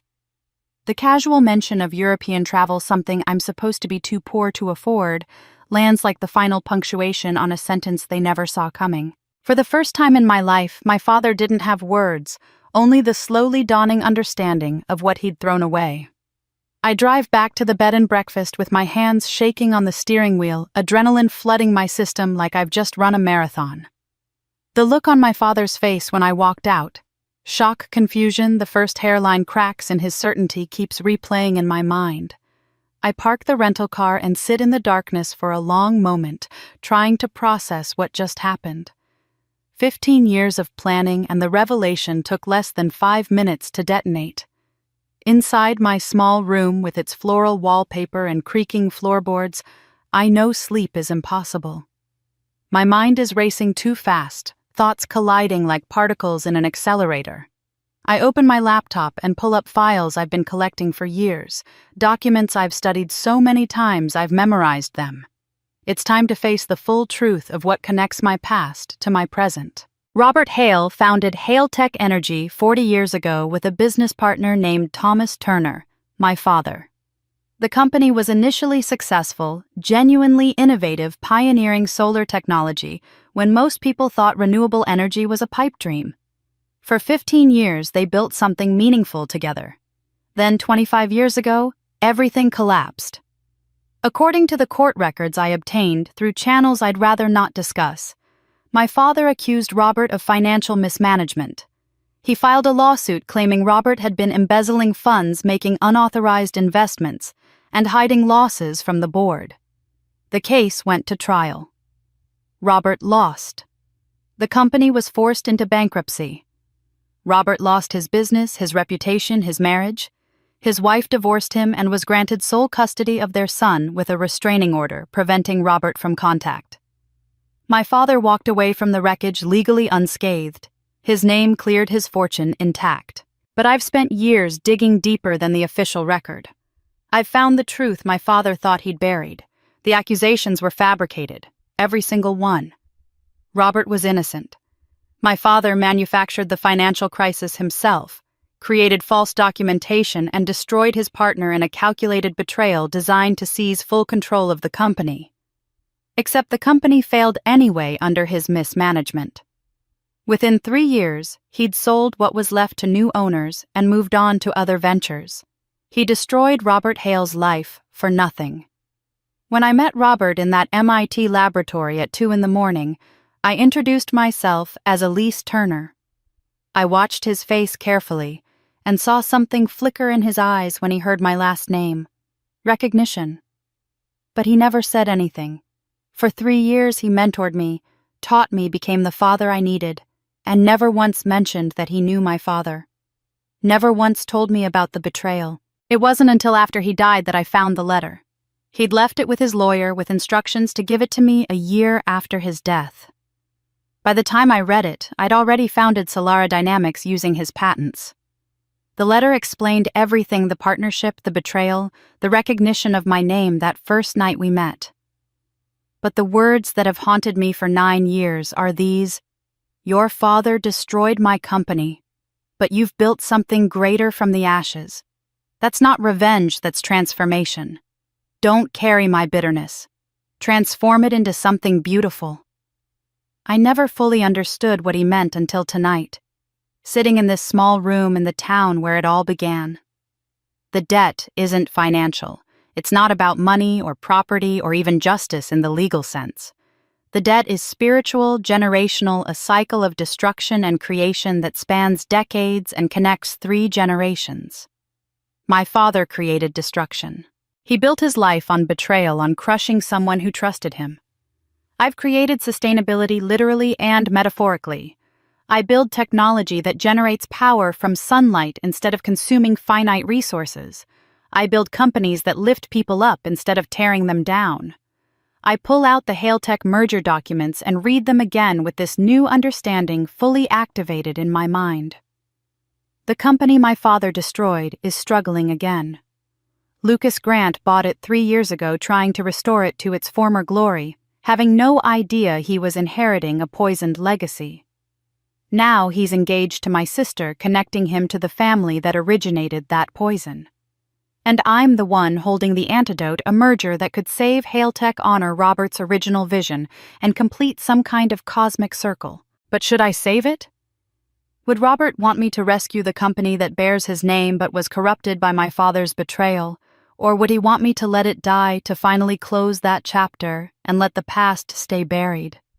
I realized, sitting here in the darkness with only my laptop screen for light, that this was never about revenge. Robert understood that from the beginning. Revenge would have been refusing to teach me, turning me away when he recognized my last name, letting the sins of the father fall on the daughter. Instead, he chose transformation. He took the daughter of the man who destroyed him and gave her the tools to build something better. Now I have to decide if I'm capable of the same transformation. My father created a cycle of destruction, betrayal, and pain. I can continue that cycle, let Hailtech fail, let Lucas suffer, let my sister learn that consequences eventually come due. Or I can break the cycle. I can choose something Robert chose for me years ago, the possibility of redemption through creation rather than destruction through revenge. The decision isn't about business anymore. It's about what kind of person I want to be and what kind of legacy I want to build. Do I want to be defined by what was done to me, or by what I choose to do despite it? The debt wasn't financial, it was generational. And I was the only one who could decide whether to collect, forgive, or transform it into something none of them expected. I'm staring at Robert's letter on my laptop screen when my phone rings. The number is unfamiliar, and my first instinct is to ignore it. But something makes me answer, some instinct I can't name. Elise.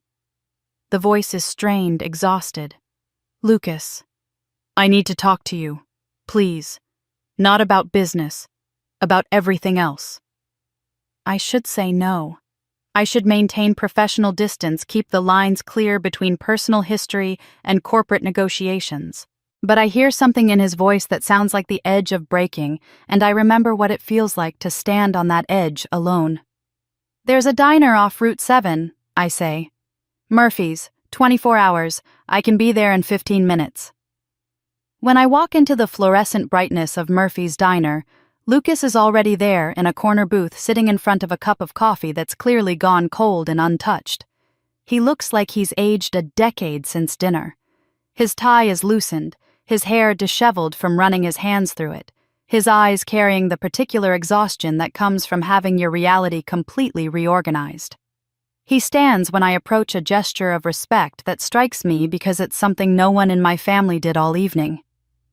I slide into the booth across from him, and for a long moment neither of us speaks. A tired waitress appears, pours me coffee I don't want, and disappears back into the kitchen. I didn't know, Lucas finally says, about any of it. Emily told me you'd struggled after leaving home. She said you'd made poor choices, rejected family help, burned bridges. I believed her because why wouldn't I? She's my fiancée. But tonight, watching you serve wine with that look on your face like you were performing some kind of penance, I started questioning everything. I wrap my hands around the warm coffee mug, needing something to do with them. What do you want to know? Everything. The truth. Who you really are, not the version Emily constructed, or the CEO persona. Just the truth. So I tell him. Not all of it, but enough. The inequality of my childhood, the violence of my departure, the years of struggling and building and refusing to quit. He listens without interrupting, and I see him processing each piece, rearranging his understanding of the family he almost married into. When I finish, he's quiet for a long time. Then he says, I need to tell you something. About that night 15 years ago. The night you left home. My heart starts beating faster, though I don't know why. My mother died when I was 21, he begins. Cancer. It took 2 years and cost everything we had despite insurance. My father had already died when I was 12, so I was alone. Completely alone. I dropped out of business school to work to pay the medical bills that kept coming even after she was gone. I was grieving and lost, and couldn't see any reason to keep going. He looks at me directly now, his eyes holding something I'm starting to recognize. One night, I ended up at a bus station. I don't even remember deciding to go there. It was 2:47 in the morning. I was sitting on a bench trying to decide if I had the courage to get on a bus and just disappear when I saw this young woman. She was crying, holding a garbage bag, and she had blood on her lip. Everyone else in that station was ignoring her, looking away like her pain might be contagious. My breath catches. I remember that night. I remember the stranger. I offered her a tissue. Lucas continues, his voice soft with memory. We sat together and talked for maybe 20 minutes. She told me she'd just lost everything. I told her I felt the same. We talked about starting over, about whether it was possible to build something from nothing. Neither of us asked names. We just existed in that moment together, two people at rock bottom, reminding each other that we weren't completely alone. It was you, I whisper. The recognition crashes over me like a wave. You were the person who sat with me that night. He nods. I've been trying to place you all evening. Something about your voice, your eyes. And then, when you were pouring wine, when you had that expression like you were somewhere far away, it clicked. You're her. The woman who gave me a reason to get back up. My hands are shaking now. That random stranger at the bus station, the brief moment of human kindness that kept me from completely falling apart. It was Lucas, the man now engaged to my sister, the CEO whose company's fate I hold in my hands. I'm not in love with Emily, he says abruptly. I've never been in love with Emily. This engagement is a business transaction disguised as romance. I should stop him, maintain professional boundaries, but I need to hear this. 6 months ago, Hailtech was failing. I'd overextended myself trying to save it, and bankruptcy was imminent. Your father approached me with an offer, marry Emily, and he'd invest $10 million to keep the company afloat. His laugh is bitter. Except now I know that $10 million doesn't exist. He was planning to con me the same way he conned Robert Hale. Why would you agree to that? I ask, though I think I already know. 400 people work for Hailtech. 400 families depending on those paychecks. I couldn't let them all lose everything because I was too proud to make a deal with the devil. He looks at me with raw honesty. But the woman I wish I'd found again 15 years ago, the one I've thought about more than I should admit, it's you. It was always you. The diner's fluorescent lights buzz overhead. A truck rumbles past on the highway. The waitress refills our coffee without asking. And I sit across from Lucas Grant, understanding that destiny isn't just about revenge or justice or business. Sometimes it's about two broken people who sat on a bench together in the dark and gave each other reasons to survive. We could have met differently, he said quietly. But then I might not have seen who you really are, someone who turned pain into power, just like you promised that night. I'm staring at Robert's letter on my laptop screen when my phone rings. The number is unfamiliar, and my first instinct is to ignore it. But something makes me answer, some instinct I can't name. Elise? The voice is strained, exhausted. Lucas. I need to talk to you. Please. Not about business. About everything else. I should say no. I should maintain professional distance, keep the lines clear between personal history and corporate negotiations. But I hear something in his voice that sounds like the edge of breaking, and I remember what it feels like to stand on that edge alone. There's a diner off Route 7, I say. Murphy's, 24 hours. I can be there in 15 minutes. When I walk into the fluorescent brightness of Murphy's diner, Lucas is already there in a corner booth, sitting in front of a cup of coffee that's clearly gone cold and untouched. He looks like he's aged a decade since dinner. His tie is loosened, his hair disheveled from running his hands through it, his eyes carrying the particular exhaustion that comes from having your reality completely reorganized. He stands when I approach, a gesture of respect that strikes me because it's something no one in my family did all evening. I slide into the booth across from him, and for a long moment, neither of us speaks. A tired waitress appears, pours me coffee I don't want, and disappears back into the kitchen. "I didn't know," Lucas finally says, "about any of it. Emily told me you'd struggled after leaving home. She said you'd made poor choices, rejected family help, burned bridges.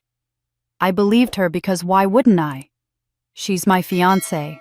But tonight, watching you serve wine with that look on your face like you were performing some kind of penance, I started questioning everything." I wrap my hands around the warm coffee mug, needing something to do with them. "What do you want to know? Everything? The truth?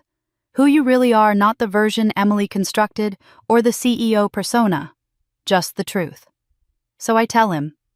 Not all of it, but enough. The inequality of my childhood, the violence of my departure, the years of struggling and building and refusing to quit. He listens without interrupting, and I see him processing each piece, rearranging his understanding of the family he almost married into. When I finish, he's quiet for a long time. Then he says, "I need to tell you something. About that night 15 years ago. The night you left home." My heart starts beating faster, though I don't know why. "My mother died when I was 21, he begins. "Cancer. It took 2 years and cost everything we had despite insurance. My father had already died when I was 12, so I was alone. Completely alone. I dropped out of business school to work to pay the medical bills that kept coming even after she was gone. I was grieving and lost and couldn't see any reason to keep going." He looks at me directly now, his eyes holding something I'm starting to recognize. "One night I ended up at a bus station. I don't even remember deciding to go there. It was 2:47 in the morning. I was sitting on a bench trying to decide if I had the courage to get on a bus and just disappear when I saw this young woman. She was crying, holding a garbage bag, and she had blood on her lip. Everyone else in that station was ignoring her, looking away like her pain might be contagious." My breath catches. I remember that night. I remember the stranger. I offered her a tissue. Lucas continues, his voice soft with memory. "We sat together and talked for maybe 20 minutes. She told me she'd just lost everything. I told her I felt the same. We talked about starting over, about whether it was possible to build something from nothing. Neither of us asked names. We just existed in that moment together, two people at rock bottom, reminding each other that we weren't completely alone." "It was you," I whisper. The recognition crashes over me like a wave. "You were the person who sat with me that night." He nods. "I've been trying to place you all evening. Something about your voice, your eyes. And then when you were pouring wine, when you had that expression like you were somewhere far away, it clicked. You're her. The woman who gave me a reason to get back up." My hands are shaking now. That random stranger at the bus station, the brief moment of human kindness that kept me from completely falling apart. It was Lucas. The man now engaged to my sister, the CEO whose company's fate I hold in my hands. "I'm not in love with Emily," he says abruptly. "I've never been in love with Emily. This engagement is a business transaction disguised as romance." I should stop him, maintain professional boundaries, but I need to hear this. 6 months ago, Hailtech was failing. I'd overextended myself trying to save it, and bankruptcy was imminent. Your father approached me with an offer, marry Emily, and he'd invest $10 million to keep the company afloat. His laugh is bitter. Except now I know that 10 million doesn't exist. He was planning to con me the same way he conned Robert Hale. Why would you agree to that? I ask, though I think I already know. 400 people work for Hailtech. 400 families depending on those paychecks. I couldn't let them all lose everything because I was too proud to make a deal with the devil. He looks at me with raw honesty. But the woman I wish I'd found again 15 years ago, the one I've thought about more than I should admit, it's you. It was always you. The diner's fluorescent lights buzz overhead. A truck rumbles past on the highway. The waitress refills our coffee without asking. And I sit across from Lucas Grant, understanding that destiny isn't just about revenge or justice or business. Sometimes it's about two broken people who sat on a bench together in the dark and gave each other reasons to survive. "We could have met differently," he said quietly. "But then I might not have seen who you really are, someone who turned pain into power, just like you promised that night." I leave the diner at 1 a.m. with my mind spinning. Lucas's revelation about the fake $10 million investment keeps nagging at me. My father was struggling financially 15 years ago. The house has been massively renovated. Emily lives like money grows on trees, and somehow they're promising capital they shouldn't have. Something doesn't add up. Back at the bed and breakfast, I call Margaret my CFO. She answers on the second ring despite the hour because she's the kind of person who keeps her phone on for emergencies. "I need a financial investigation," I say without preamble. "Thomas Turner, Millbrook, Connecticut. Everything: assets, liabilities, income sources, credit. I need it yesterday." How deep should we dig? As deep as it takes to find the truth. 48 hours later, I'm sitting in a Starbucks 2 towns over when Margaret sends the encrypted file. I open it on my laptop, and with each page my stomach sinks further. My father isn't just struggling financially. He's drowning. $8 million in debt across various lenders. The family estate is mortgaged beyond its value. Emily's credit cards are maxed. The lifestyle they're projecting is built entirely on borrowed money they have no way to repay. And the $10 million investment Lucas is counting on. It doesn't exist. It never existed. Just a promissory note, a piece of paper with no money behind it. My father played Lucas the same way he played Robert Hale 25 years ago, except this time the con is even more calculated. Once Emily and Lucas marry, they'll claim partial ownership of Hale Tech through marital assets, force a sale, and extract whatever value remains to pay their debts. Lucas would lose everything. The 400 employees would lose their jobs, and my family would walk away with whatever pieces they could carry. I close the laptop and call Emily. "We need to talk, in person, just you and me." We meet at a coffee shop in the next town where no one knows either of us. Emily arrives wearing oversized sunglasses despite the overcast day, her designer handbag probably costing more than she actually has in the bank. She sits across from me with her spine straight, ready for battle. I slide a folder across the table. "Your father's financial records. All of them." She doesn't open it. "I don't know what you're talking about." "The $10 million doesn't exist, Emily. The investment Lucas is counting on is vapor. You're conning him the same way Dad conned Robert Hale. Once you're married, you'll claim ownership of Hale Tech and force a sale to cover your family's debts." Her face goes pale, but she tries to maintain the facade. "That's ridiculous. We would never—" "Don't." My voice is sharp. "I have bank statements, loan documents, mortgage records. I know everything. The only question is what you're going to do about it." Emily's carefully constructed mask cracks.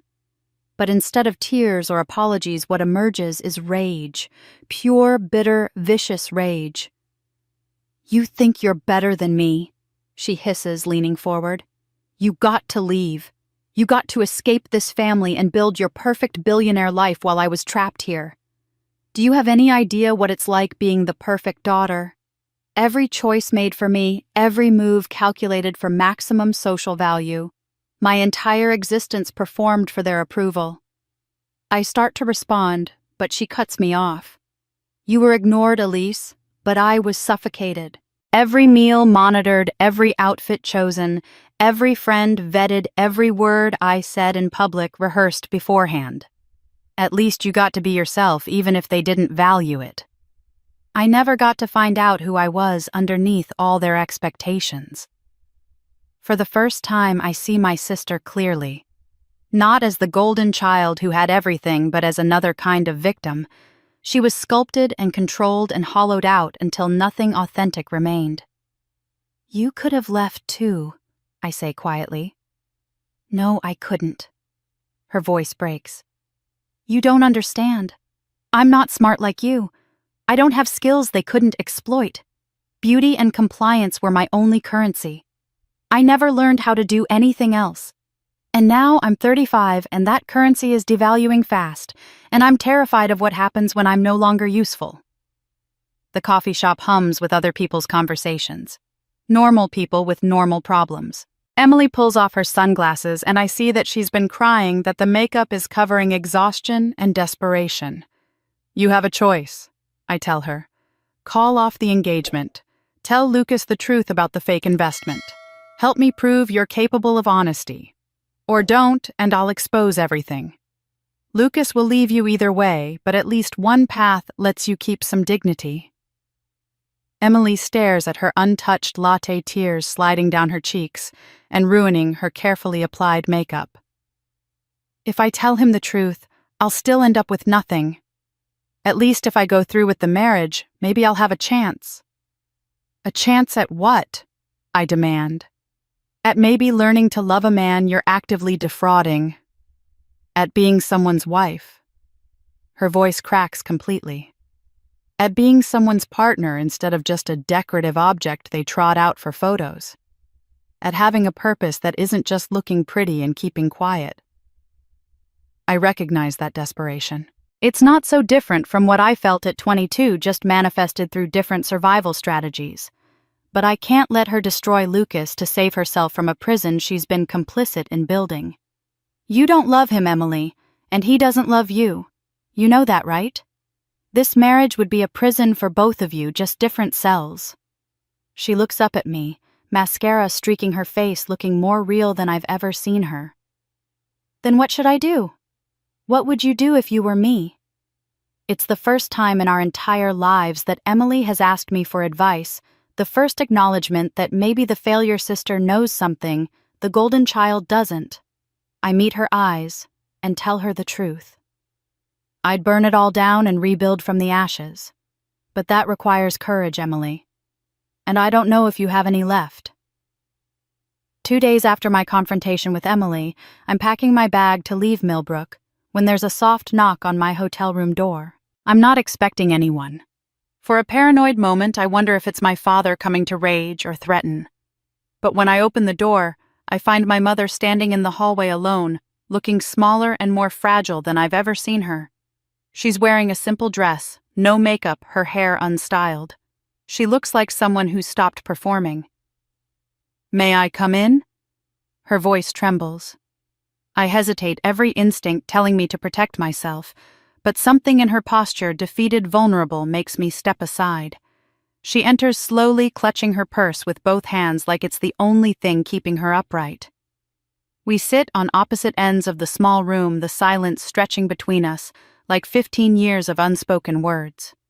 Finally, she reaches into her purse and pulls out a stack of envelopes yellowed with age, tied together with a faded blue ribbon. I recognize my own handwriting on the top envelope. My letters. The ones I sent that first year, the ones that were never answered. "I kept them," she says softly.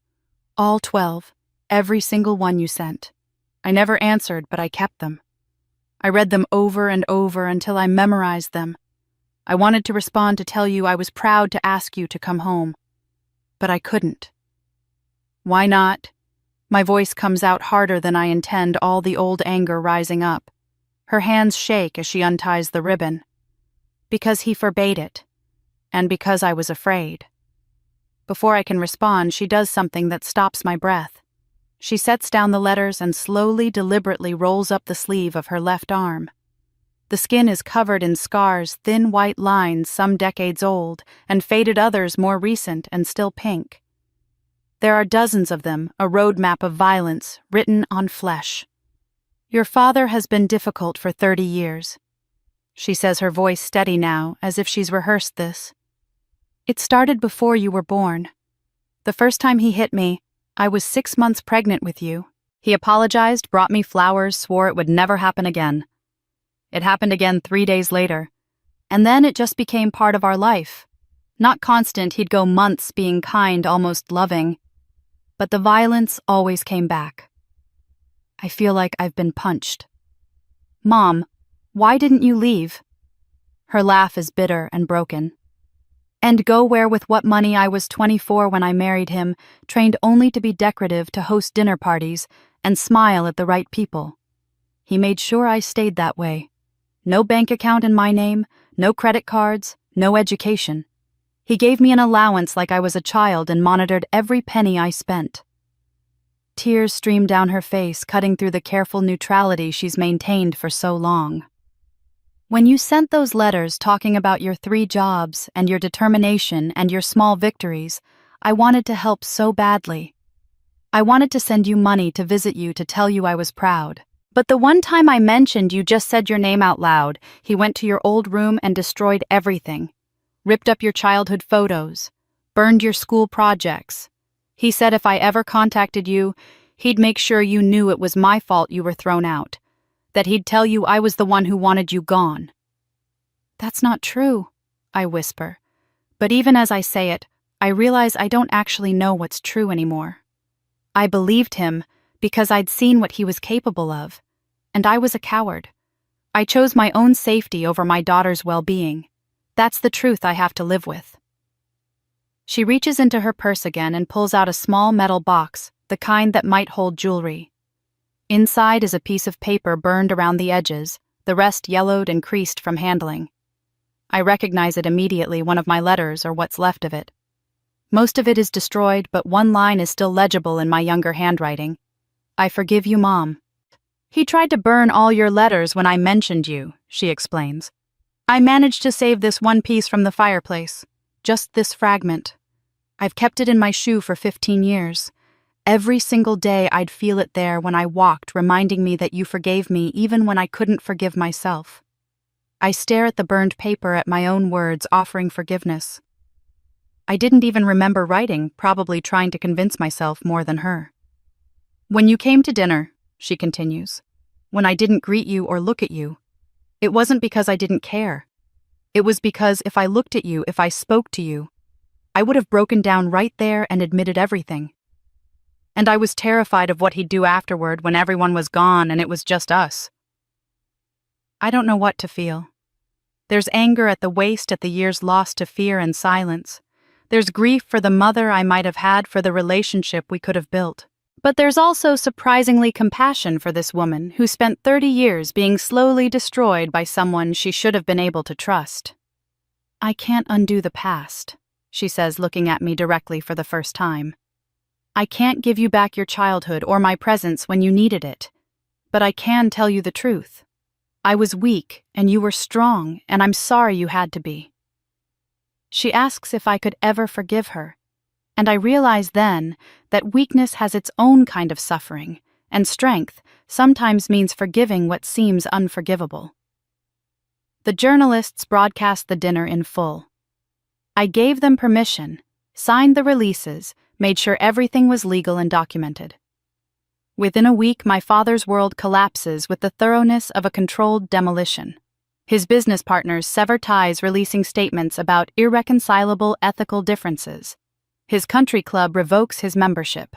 I hear through mutual contacts that former friends cross the street to avoid him, that his calls go unreturned, that invitations stop arriving.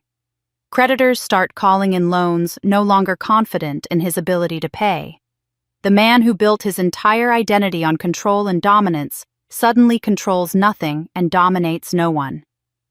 He tries to fight back at first, issuing rambling statements claiming I manipulated the situation, that the dinner was a setup, that he's the real victim. But each protest makes him look worse. The court of public opinion has rendered its verdict, and unlike the first time, this one sticks. His company enters bankruptcy proceedings. Employees who worked for him for decades quit en masse, some posting scathing farewell messages on LinkedIn about the toxic culture they endured. The collapse is total, public, and humiliating. It's everything I once thought I wanted. But watching it happen doesn't feel like victory. It feels like witnessing an avalanche of wasted potential, like watching a building burn that could have been something beautiful if the foundation hadn't been poisoned from the start.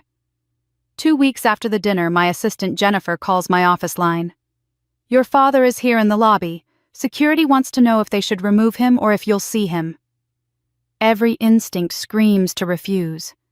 But curiosity wins. Or maybe it's something else. Maybe it's the part of me that still remembers being a child who wanted her father's approval, even knowing now how poisonous that desire was. "Send him up." When the elevator doors open and he walks into my office, I barely recognize him. He's aged what looks like a decade in 2 weeks. His expensive suit is rumpled, his tie askew. His posture is defeated in a way I've never seen. He looks around my office, the floor-to-ceiling windows, the view of Manhattan, the evidence of everything he said I'd never achieve, and his face cycles through emotions I can't quite identify. Regret, envy, grief. He doesn't sit until I gesture to the chair across from my desk. We sit in silence for a long moment, and I realize I'm going to make him speak first. I'm done making things easier for him. "I'm not here to ask for money for myself," he finally says, his voice rough. "I know I have no right to ask you for anything, but my former employees, people who worked for me for 20, 30 years, they're facing unemployment because of decisions I made. They don't deserve to suffer for my failures." It's the first time in my entire life I've heard him use the word failure in reference to himself. The first time I've heard him take responsibility for consequences. The first time I've heard him prioritize anyone else's well-being over his own. "Why should I help them?" I ask, keeping my voice neutral. "You shouldn't, but you might because you're better than I ever was." He runs his hand through his gray hair. "I need to tell you something. About Robert Hale. About what really happened." I lean back in my chair and wait. Robert wasn't just my business partner. He was my best friend. We met in college, built Hale Tech together from nothing. We had dreams about changing the world, about making renewable energy accessible. For 15 years we were brothers. His voice cracks. But I was always comparing myself to him. He was brilliant in a way I wasn't. When journalists interviewed us, they quoted him. When we presented at conferences, people remembered his ideas.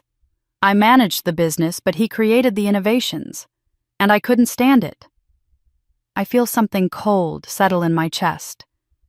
When he got recognition, I thought I deserved jealousy turned into hatred. So I destroyed him. I manufactured the financial crisis, created false documentation, and betrayed my best friend because my ego couldn't handle being second best. He looks at me directly. The betrayal wasn't about money. It was about ego, pure and simple. "And then you spent the rest of your life destroying anyone who reminded you of him," I say quietly. He nods. "Including you.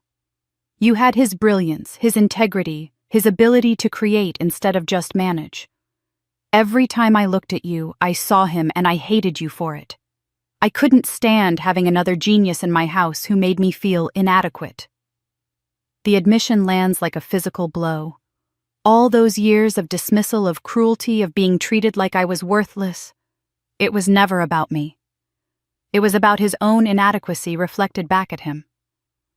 "The worst part," he continues, his voice barely above a whisper, "is that Robert forgave me. Years later, I ran into him at a conference. He said he understood how insecurity could poison a friendship. He offered to help me rebuild, to work together again, and I was too proud to accept. I turned him away." Tears are running down his face now. Now he's gone, and I've become exactly what I accused him of being, a failure. A man who destroyed more than he built. We sit in silence. Outside my window, Manhattan pulses with life and light. Inside this office, a man confronts the ruins of his choices. He looks at me, his eyes hollow with recognition, and something that might be acceptance. "You're the only Turner left who still has a soul, and you got it from the man I destroyed." The journalists broadcast the dinner in full. I gave them permission, signed the releases, made sure everything was legal and documented. Within a week, my father's world collapses with the thoroughness of a controlled demolition. His business partners sever ties, releasing statements about irreconcilable ethical differences. His country club revokes his membership. I hear through mutual contacts that former friends cross the street to avoid him, that his calls go unreturned, that invitations stop arriving. Creditors start calling in loans, no longer confident in his ability to pay. The man who built his entire identity on control and dominance suddenly controls nothing and dominates no one. He tries to fight back at first, issuing rambling statements claiming I manipulated the situation, that the dinner was a setup, that he's the real victim. But each protest makes him look worse. The court of public opinion has rendered its verdict, and unlike the first time, this one sticks. His company enters bankruptcy proceedings. Employees who worked for him for decades quit en masse, some posting scathing farewell messages on LinkedIn about the toxic culture they endured. The collapse is total, public, and humiliating. It's everything I once thought I wanted. But watching it happen doesn't feel like victory. It feels like witnessing an avalanche of wasted potential, like watching a building burn that could have been something beautiful if the foundation hadn't been poisoned from the start. 2 weeks after the dinner, my assistant Jennifer calls my office line. Your father is here in the lobby. Security wants to know if they should remove him or if you'll see him. Every instinct screams to refuse, but curiosity wins, or maybe it's something else. Maybe it's the part of me that still remembers being a child who wanted her father's approval, even knowing now how poisonous that desire was. Send him up. When the elevator doors open and he walks into my office, I barely recognize him. He's aged what looks like a decade in 2 weeks. His expensive suit is rumpled, his tie askew. His posture is defeated in a way I've never seen. He looks around my office, the floor-to-ceiling windows, the view of Manhattan, the evidence of everything he said I'd never achieve, and his face cycles through emotions I can't quite identify. Regret, envy, grief. He doesn't sit until I gesture to the chair across from my desk. We sit in silence for a long moment, and I realize I'm going to make him speak first. I'm done making things easier for him. I'm not here to ask for money for myself. He finally says, his voice rough. I know I have no right to ask you for anything. But my former employees, people who worked for me for 20, 30 years, they're facing unemployment because of decisions I made. They don't deserve to suffer for my failures. It's the first time in my entire life I've heard him use the word failure in reference to himself. The first time I've heard him take responsibility for consequences. The first time I've heard him prioritize anyone else's well-being over his own. Why should I help them? I ask, keeping my voice neutral. You shouldn't. But you might, because you're better than I ever was. He runs his hand through his gray hair. I need to tell you something. About Robert Hale. About what really happened. I lean back in my chair and wait. Robert wasn't just my business partner. He was my best friend. We met in college, built Haletech together from nothing. We had dreams about changing the world, about making renewable energy accessible. For 15 years we were brothers. His voice cracks. But I was always comparing myself to him. He was brilliant in a way I wasn't. When journalists interviewed us, they quoted him. When we presented at conferences, people remembered his ideas. I managed the business, but he created the innovations, and I couldn't stand it. I feel something cold settle in my chest. When he got recognition, I thought I deserved jealousy turned into hatred. So I destroyed him. I manufactured the financial crisis, created false documentation, and betrayed my best friend because my ego couldn't handle being second best. He looks at me directly. The betrayal wasn't about money. It was about ego, pure and simple. And then you spent the rest of your life destroying anyone who reminded you of him, I say quietly. He nods. Including you. You had his brilliance, his integrity, his ability to create instead of just manage. Every time I looked at you, I saw him and I hated you for it. I couldn't stand having another genius in my house who made me feel inadequate. The admission lands like a physical blow. All those years of dismissal, of cruelty, of being treated like I was worthless, it was never about me. It was about his own inadequacy reflected back at him. The worst part, he continues, his voice barely above a whisper, is that Robert forgave me.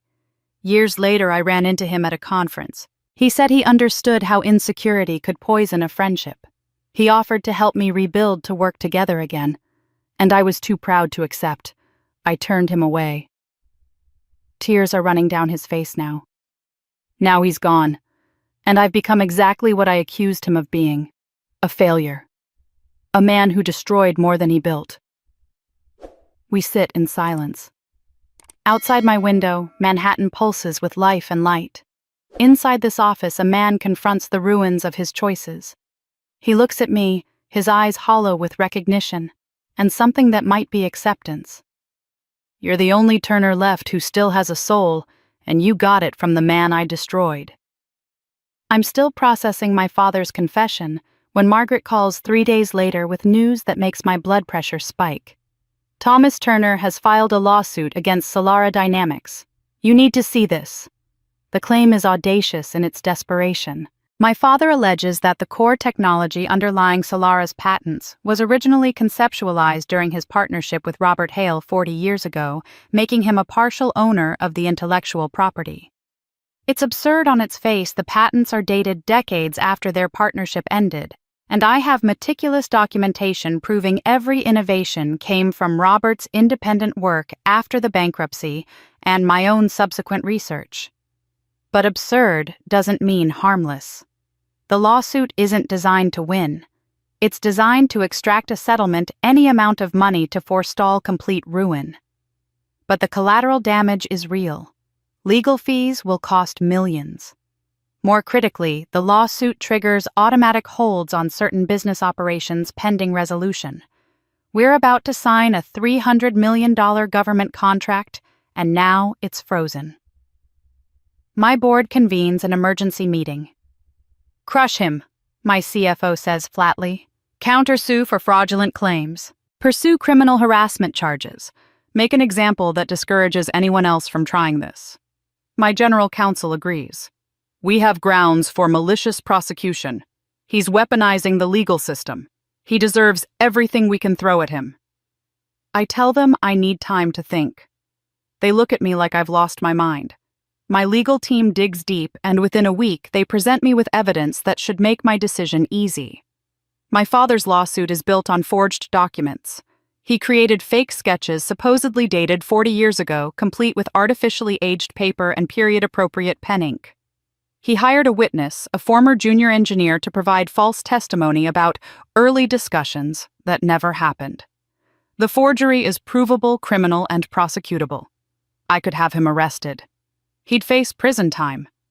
I sit in my office holding the evidence folder, feeling the weight of this decision. I could destroy him completely. Not just financially, which has already happened, but criminally. He'd spend his remaining years in prison, his name permanently associated with fraud and desperation. It would be justice. It would be deserved. And it would make me exactly like him, someone who destroys people when they become inconvenient. I think about Robert's letter, the one I've read so many times I've memorized it. Mercy can be the sharpest blade. I never fully understood that line. Mercy always seemed like weakness to me, like letting people off the hook they earned. But sitting here with the power to destroy my father, I finally understand. Mercy isn't weakness. It's the ultimate demonstration of strength. Only the powerful can choose to be merciful. Only those who've transcended their pain can refuse to inflict it on others. I call my legal team. Present the forgery evidence to the judge. Get the lawsuit dismissed, but don't file criminal charges. There's a long silence on the line. Elise, he tried to destroy your company. I know what he tried to do, and I'm choosing not to become him in response. I make another call, this one to the administrator handling my father's bankruptcy. I want to buy Turner Enterprises. Fair market value. Enough to settle his debts and provide a modest retirement fund. Why would you do that? Because I can. But there are conditions. The conditions are non-negotiable. The company will be renamed Hale Turner Works, honoring both founders. My father must issue a public apology to Robert Hale's memory and to me.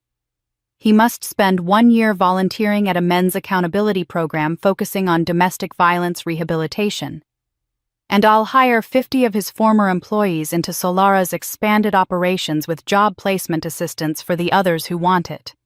When the offer reaches my father through his lawyer, I imagine his face. The humiliation of being saved by the daughter he tried to destroy. The requirement to publicly admit his failures. But also perhaps relief. A way forward that doesn't involve prison or complete destitution. He accepts within 48 hours. The business community reacts with confusion. Headlines read, "Billionaire shows mercy to abusive father." Some praise my compassion. Others call me naive, say I'm setting a dangerous precedent that I should have prosecuted to the fullest extent. Think pieces debate whether successful women are held to different standards of vengeance than men. I don't care. I didn't do this for public opinion or to prove anything to anyone. I did this for myself to prove I could break the cycle of cruelty that's defined my family for generations. To demonstrate that strength isn't just about the capacity to destroy, it's about the wisdom to choose restraint. Lucas calls me after the announcement. That took more courage than crushing him would have. Or maybe it was just easier, I say. Revenge is exhausting. Mercy lets me move on. The moment I spared my father, I realized something. I'd finally outgrown him, not by becoming more powerful, but by becoming more human. While I'm choosing mercy for my father, the internet is choosing destruction for Emily. After her confession at the recorded dinner about knowing the investment fraud, her carefully curated influencer life implodes with brutal efficiency. Within 48 hours, every brand she's partnered with drops her. Makeup companies, fashion labels, luxury goods all issue identical statements about values misalignment and terminating partnerships effective immediately. Her Instagram following, which peaked at 800,000, hemorrhages followers by the thousands daily. The comments on her posts turn vicious in the way only anonymous internet mobs can be. Scammer? Fraud. Poor little rich girl. You tried to trap a good man. Emily attempts damage control with an apology video. I watch it once and it's painful. She's clearly reading from a script, her eyes darting off camera, her words filled with justifications rather than genuine accountability. I made mistakes, but I was under a lot of pressure. My family had expectations I couldn't meet. I hope people can understand the complexity of my situation. The video goes viral, but not in the way she intended. It becomes a meme, the epitome of performative apology. Media outlets pick it up. The fall of Emily Turner, when beauty isn't enough. Think pieces emerge dissecting influencer culture, the hollowness of building identity on appearance, the difference between curation and authenticity. Emily becomes a cautionary tale, the before picture in articles about living honestly. Then she makes a decision that reveals how little she's learned. In a desperate attempt to shift the narrative, she releases private emails between Lucas and me, messages exchanged during the merger negotiations and afterward. She frames it as evidence of betrayal. My sister pretended to be poor, seduced my fiancé, and destroyed my family for revenge. But the strategy backfires so completely, it's almost painful to watch. The emails she releases actually make me look better. They show me offering Lucas honest business advice about Hale Tech's operations. They show professional discussions about the merger terms. They show me supporting him through difficult decisions while maintaining clear boundaries. And critically, they include messages where Lucas confesses he never loved Emily, that the engagement was a financial transaction he agreed to under duress to save his employees. Most damaging to Emily's narrative, the emails explicitly reference the night Lucas and I met 15 years ago at that bus station, long before Emily ever knew he existed. Lucas writes, "I've spent 15 years wondering about the woman who reminded me life was worth living. I never imagined she'd turn out to be you." Public sentiment shifts even further against Emily. The comments are merciless. She tried to trap him in a loveless marriage and now she's mad he escaped. Imagine being so entitled you think someone owes you a relationship. She didn't lose him. She never had him. I don't respond publicly. I don't need to. The truth speaks louder than any statement I could craft. 3 weeks after everything collapses, my phone rings at 3 a.m. Unknown number, but something makes me answer. Elise. Emily's voice is thick, slurred with alcohol and tears. I need to talk to you. Emily, it's 3 a.m. Are you okay? No, I'm not okay. I have nothing. Do you understand? Nothing. She's crying now, the words tumbling out in a rush. No career, no fiancé, no money, no future. I'm 35 years old and I don't know how to do anything except look pretty. And I'm not even that anymore. Have you seen the photos they're using? They find the worst angles, the moments when I'm not performing. I'm becoming invisible. Despite everything, I feel compassion stir. This is what our parents created: a woman with no internal resources, no authentic identity, no skills beyond performance. Emily, you can rebuild. Can I? Her laugh is bitter and broken. Rebuild into what you know what the worst part is. I'm not even crying because I lost Lucas. I never loved Lucas. I barely knew him. I was just terrified of being alone, of being nothing, so I was willing to trap him in a marriage neither of us wanted. What does that make me? I'm quiet, letting her answer her own question. It makes me exactly what they made me, a pretty shell with nothing inside. You were right when you said I needed courage. I don't have any. I never developed any because I never needed it. Everything was just given to me as long as I looked right and said the right things and never questioned anything. It's not too late to develop it now, I say gently. Isn't it? I'm 35 with no education, no work history, no skills except taking pretty pictures. The only currency I ever had was beauty and compliance, and both are devaluing fast. I'm terrified, Elise. I'm so terrified of what comes next. I hear the raw honesty in her voice the first time she's spoken without performance or calculation. For the first time, Emily is seeing herself clearly, and the reflection horrifies her. She wasn't crying for what she lost, but for what she never really had, a self that existed beyond other people's approval. 3 weeks pass in a blur of resolution and restructuring. The Hailtech merger moves forward under new terms that honor Robert's original vision. My family has accepted the conditions I laid out.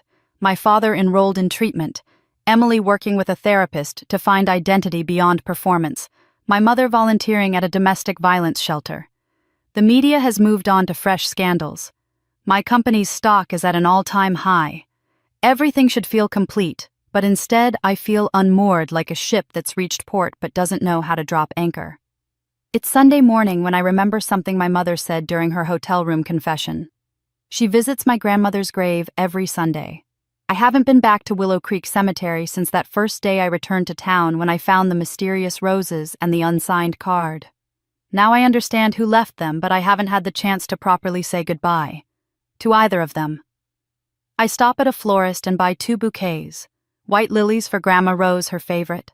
White roses for Robert, matching the ones my mother has been leaving. The morning is crisp and clear autumn, giving way to winter, the trees in the cemetery mostly bare now.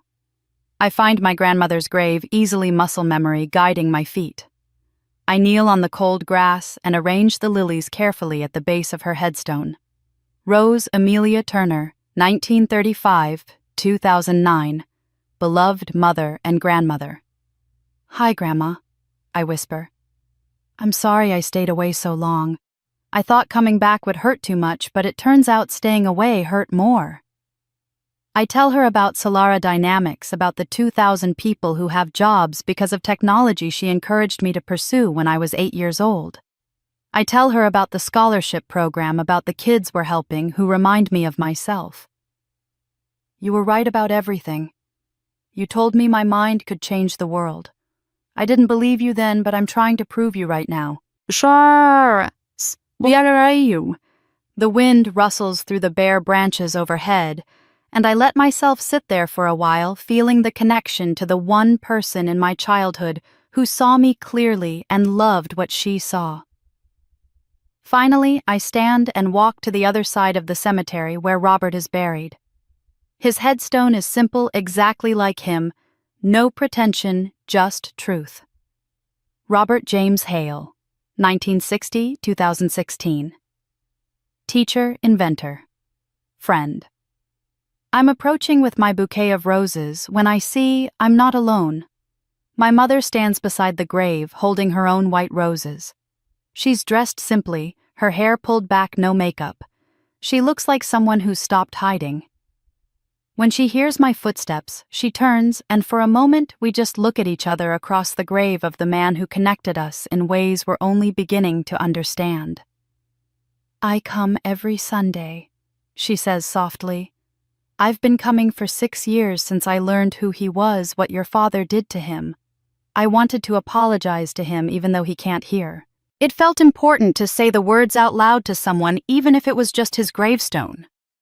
She kneels and places her roses carefully beside the headstone, arranging them with the same attention she once gave to Emily's hair before family photos. "I'm the one who left flowers at your grandmother's grave, too. When I heard about Emily's engagement to Lucas Grant, I started researching Hale Tech, trying to understand the company. That's when I found the connection to Robert Hale, found out what your father had done. And I thought maybe someday you'd come back. I wanted you to see the flowers and know that someone still remembered you, still thought about you. I didn't have the courage to contact you directly, but I needed you to know you weren't forgotten." I feel tears sliding down my face, and this time I don't try to stop them. They're not from pain, but from something more complicated. The recognition that people contain contradictions, that my mother was both victim and enabler, both coward and faithful in her own broken way.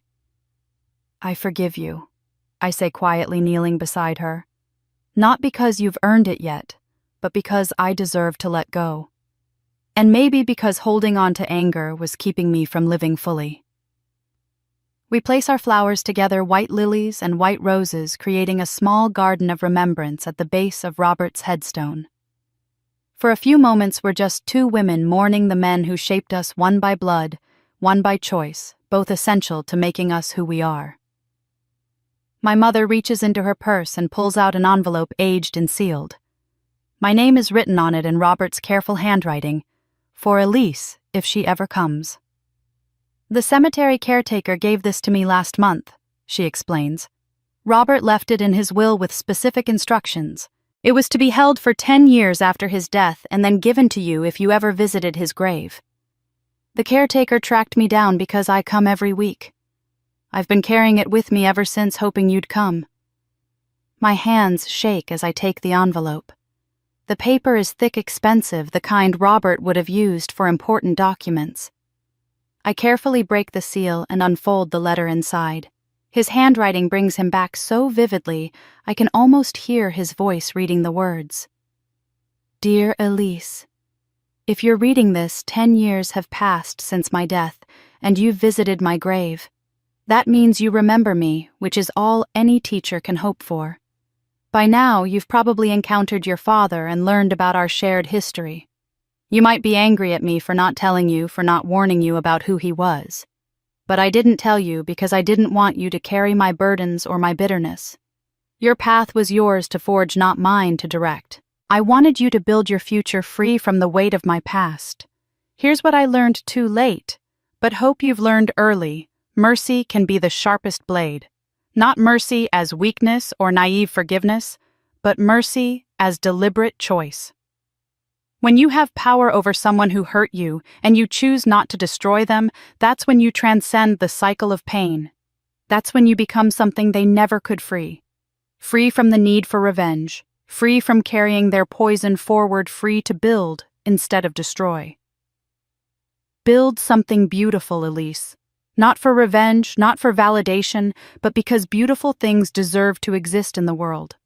Because creation is the ultimate answer to destruction. Because every solar panel you install, every person you employ, every life you touch is a repudiation of everything your father represents. And remember this, my dear girl. You were never poor. Not when you slept on that couch. Not when you cleaned my laboratory. Not when you had only $200 to your name. You were always rich in the things that matter: intelligence, integrity, determination, the capacity to dream beyond your circumstances. Those are the only forms of wealth that can't be taken from you. I'm proud of you. I was proud of you then, and I'm proud of you now, wherever you are, whatever you've built. Thank you for giving an old man a reason to hope that the future might be kinder than the past. With love and faith, Robert. I read the letter twice, then a third time, letting his words settle into the places in my heart that still ached. My mother sits quietly beside me, giving me space to feel whatever I need to feel. I came to the grave seeking closure, but Robert gave me something else: permission to stop fighting and start living. Robert's letter stays with me for days, folded carefully in my wallet, where I can feel its weight. Permission to stop fighting and start living. The words echo in my mind during meetings, during the quiet evenings in my apartment, during the moments when I catch myself preparing for battles that no longer need to be fought. I'm trying to learn what living without armor feels like. A week after visiting the graves, my lawyer calls with something he describes as probably nothing but strange enough to mention. I'm reviewing merger documents when his call comes through. We've been doing comprehensive background checks on Hailtech's ownership history for the final merger paperwork, he explains. Standard due diligence. Something odd came up about Lucas Grant. His birth name was Lucas Hale. He legally changed it when he was 25. The room tilts. I set down my pen carefully, precisely buying myself time to process what I'm hearing. Hale? I repeat, my voice sounding distant to my own ears. Right. Lucas Hale became Lucas Grant in 2013. Court records show it was a standard name change, no explanation required beyond personal preference. I'm flagging it because of the Hailtech connection to Robert Hale. Probably just coincidence, but given everything that's come to light about your family's history with the company, I thought you should know. After I hang up, I sit motionless in my office chair, watching Manhattan's lights begin to glow as afternoon fades to evening. Lucas Hale. Robert's last name. The pieces start falling into place with the inevitability of dominoes. Robert mentioned an estranged son in passing years ago when I asked if he had family. A son, he'd said, his voice carefully neutral. But we haven't spoken in many years. That's my greatest failure, letting him believe lies about who I was. Lucas told me his father died when he was young, but Robert died only 9 years ago in 2016, when Lucas would have been 28. What happened between them? Why does Lucas believe his father died decades earlier? I spend the next 2 days digging through records I probably shouldn't have access to. But money and determination can obtain almost anything. I find Robert's medical records from his final illness, pancreatic cancer stage 4, 6 months from diagnosis to death. There's a note in the hospital file from Robert himself, written when he was still lucid enough to make decisions. Do not contact my son Lucas. He believes I abandoned him, and it's better for him to keep believing that. Don't burden him with a deathbed reconciliation. Let him remember me as someone who failed him rather than someone who tried and was prevented. But prevented by what I dig deeper and find divorce records from 1999, 25 years ago, filed right after Robert's bankruptcy. His wife Lucas's mother sued for divorce on grounds of financial irresponsibility and endangerment of the family. The court granted her full custody of 12-year-old Lucas, along with a restraining order preventing Robert from any contact with his son. The restraining order cited concerns about Robert's instability and inability to provide a safe environment. I read between the legal language and see the real story. Robert's business partner destroyed him financially. His wife, terrified and angry about their sudden poverty, left him and used the legal system to cut him out of his son's life completely. Robert could have fought it. The restraining order wasn't based on violence or abuse, just financial circumstances. But he chose not to. He let Lucas go because he believed his son deserved better than a bankrupt father with a destroyed reputation. I need to tell Lucas. He deserves to know the truth about his father. We meet at a small Italian restaurant in the West Village, the kind of place with checked tablecloths and candles and wine bottles intimate enough for difficult conversations. Lucas arrives looking tired but hopeful, and I realize with a jolt that somewhere in the past few weeks his presence has become something I look forward to rather than prepare for. We order wine neither of us drinks and food neither of us eats. Finally, I tell him what I've discovered. "Your birth name was Lucas Hale," I begin. "You changed it legally when you were 25. His face goes carefully still. "Yes, after my mother died. I didn't want to carry his name anymore." "Lucas Robert Hale didn't die when you were 12. "Yes, he did. Car accident. My mother told me." "He didn't die." My voice is gentle but firm. "He lost everything in a bankruptcy caused by my father's betrayal. Your mother left him and got a restraining order preventing him from contacting you. He died 9 years ago in 2016 of pancreatic cancer. I was with him. He left me his patents, his knowledge, his legacy. Lucas Robert was my mentor, the man who saved my life, who taught me everything, who gave me the tools to build Solara Dynamics that was your father." I watch his face cycle through emotions too complex to name. Disbelief, first, then a flicker of hope, then anger, then something that looks like grief finally given permission to surface. "That's impossible," he whispers, but his voice carries no conviction. "My mother said he died.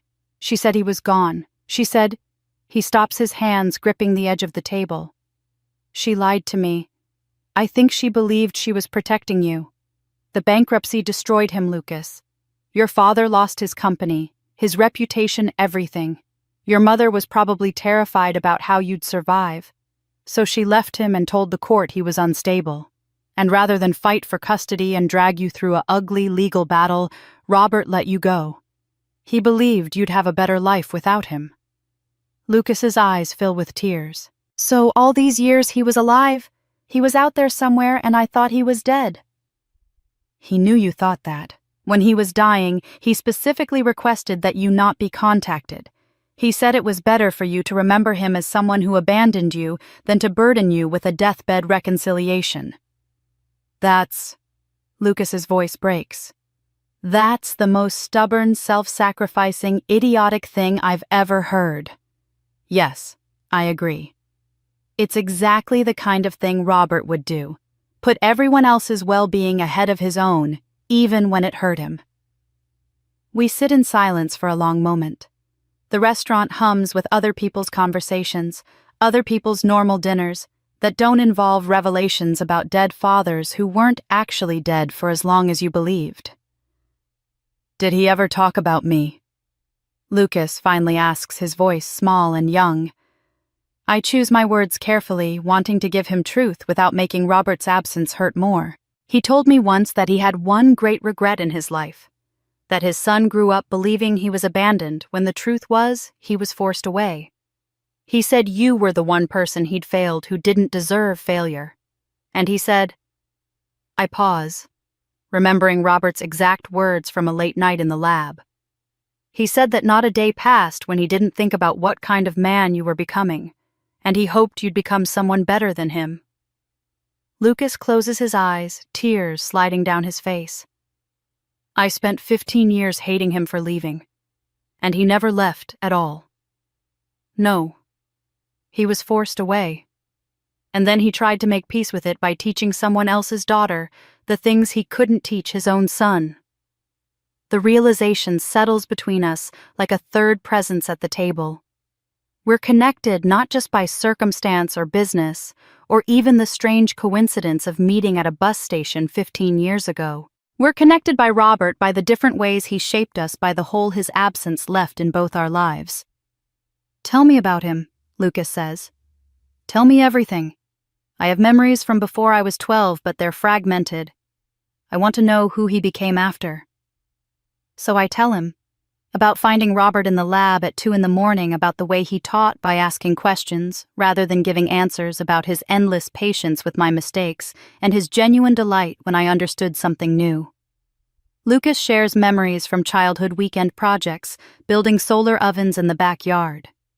Bedtime stories about scientists who changed the world the way Robert would explain complex concepts, using whatever was handy, turning dinner into physics lessons. We realized sitting there with cold wine and untouched pasta that we're both Robert's children in the ways that matter. One by blood, one by choice, both irrevocably shaped by his wisdom and his absence. He left me patents, I say, technology that became the foundation of everything I've built. He left me the knowledge of who I could become, Lucas replies. Even in his absence, even through the lies I believed about him, he taught me that how you respond to catastrophe defines you more than the catastrophe itself. Maybe that's the better inheritance. An idea crystallizes between us, unspoken but understood. The merger, I say slowly, should honor him, Lucas finishes. Not Solara Dynamics, not Hail Tech. Something new. Something that represents what he actually stood for. Hail Innovations. We say simultaneously, then smile at the synchronicity.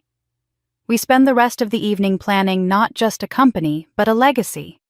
Hail Innovations will combine our technologies and networks, yes, but it will also include a scholarship program for young people from broken homes, kids who need someone to believe in them the way Robert believed in both of us. We'll teach them that family is what you build, not what you're born into. That failure isn't permanent unless you stop trying.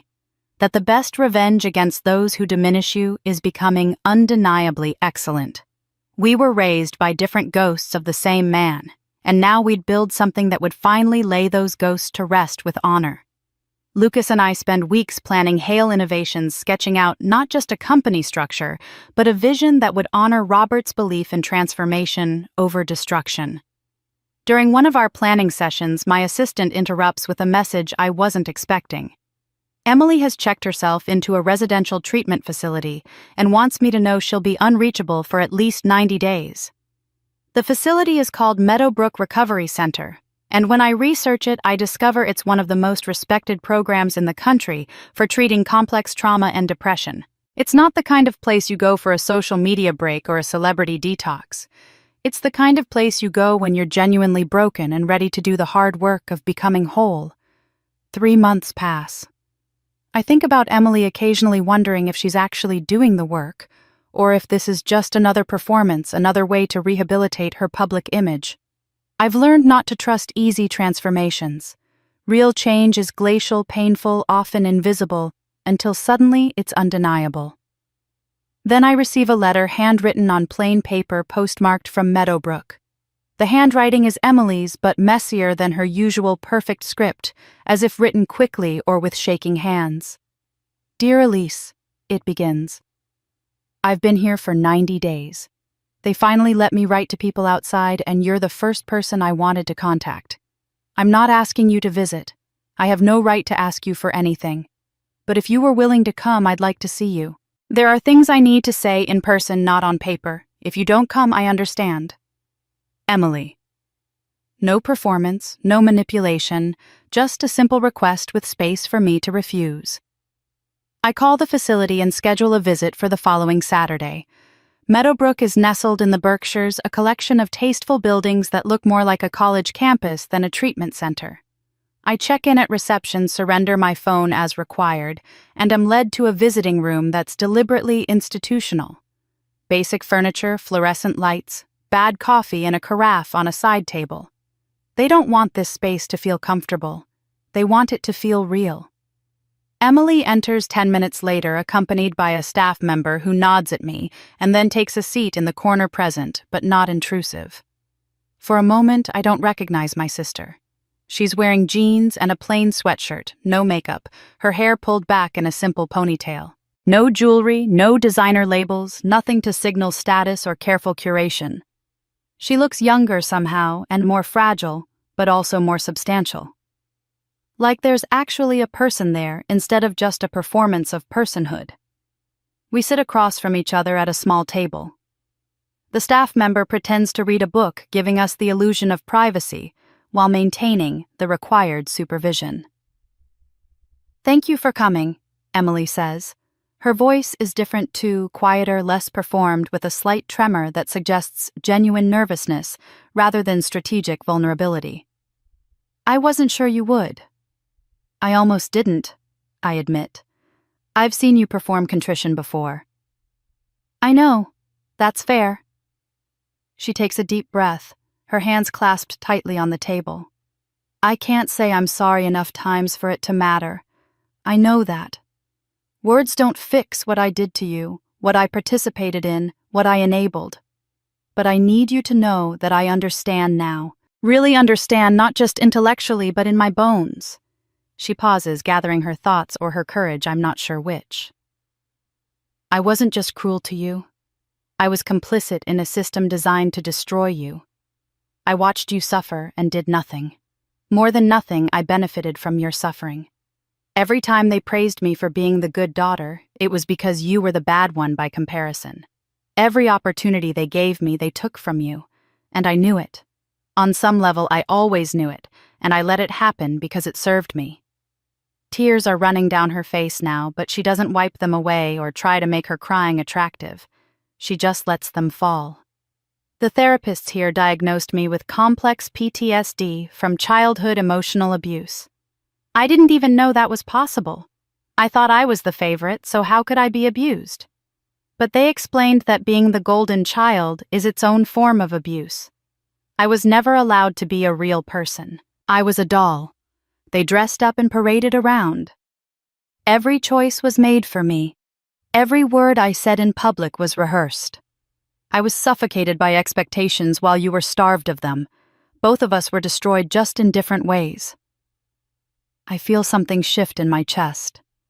I've spent so long seeing Emily as the villain of my childhood that I never considered she might also be a victim, just a different kind. The first 30 days here were hell, she continues. No phones, no social media, no contact with the outside world, no way to measure my worth through likes or comments or follower counts.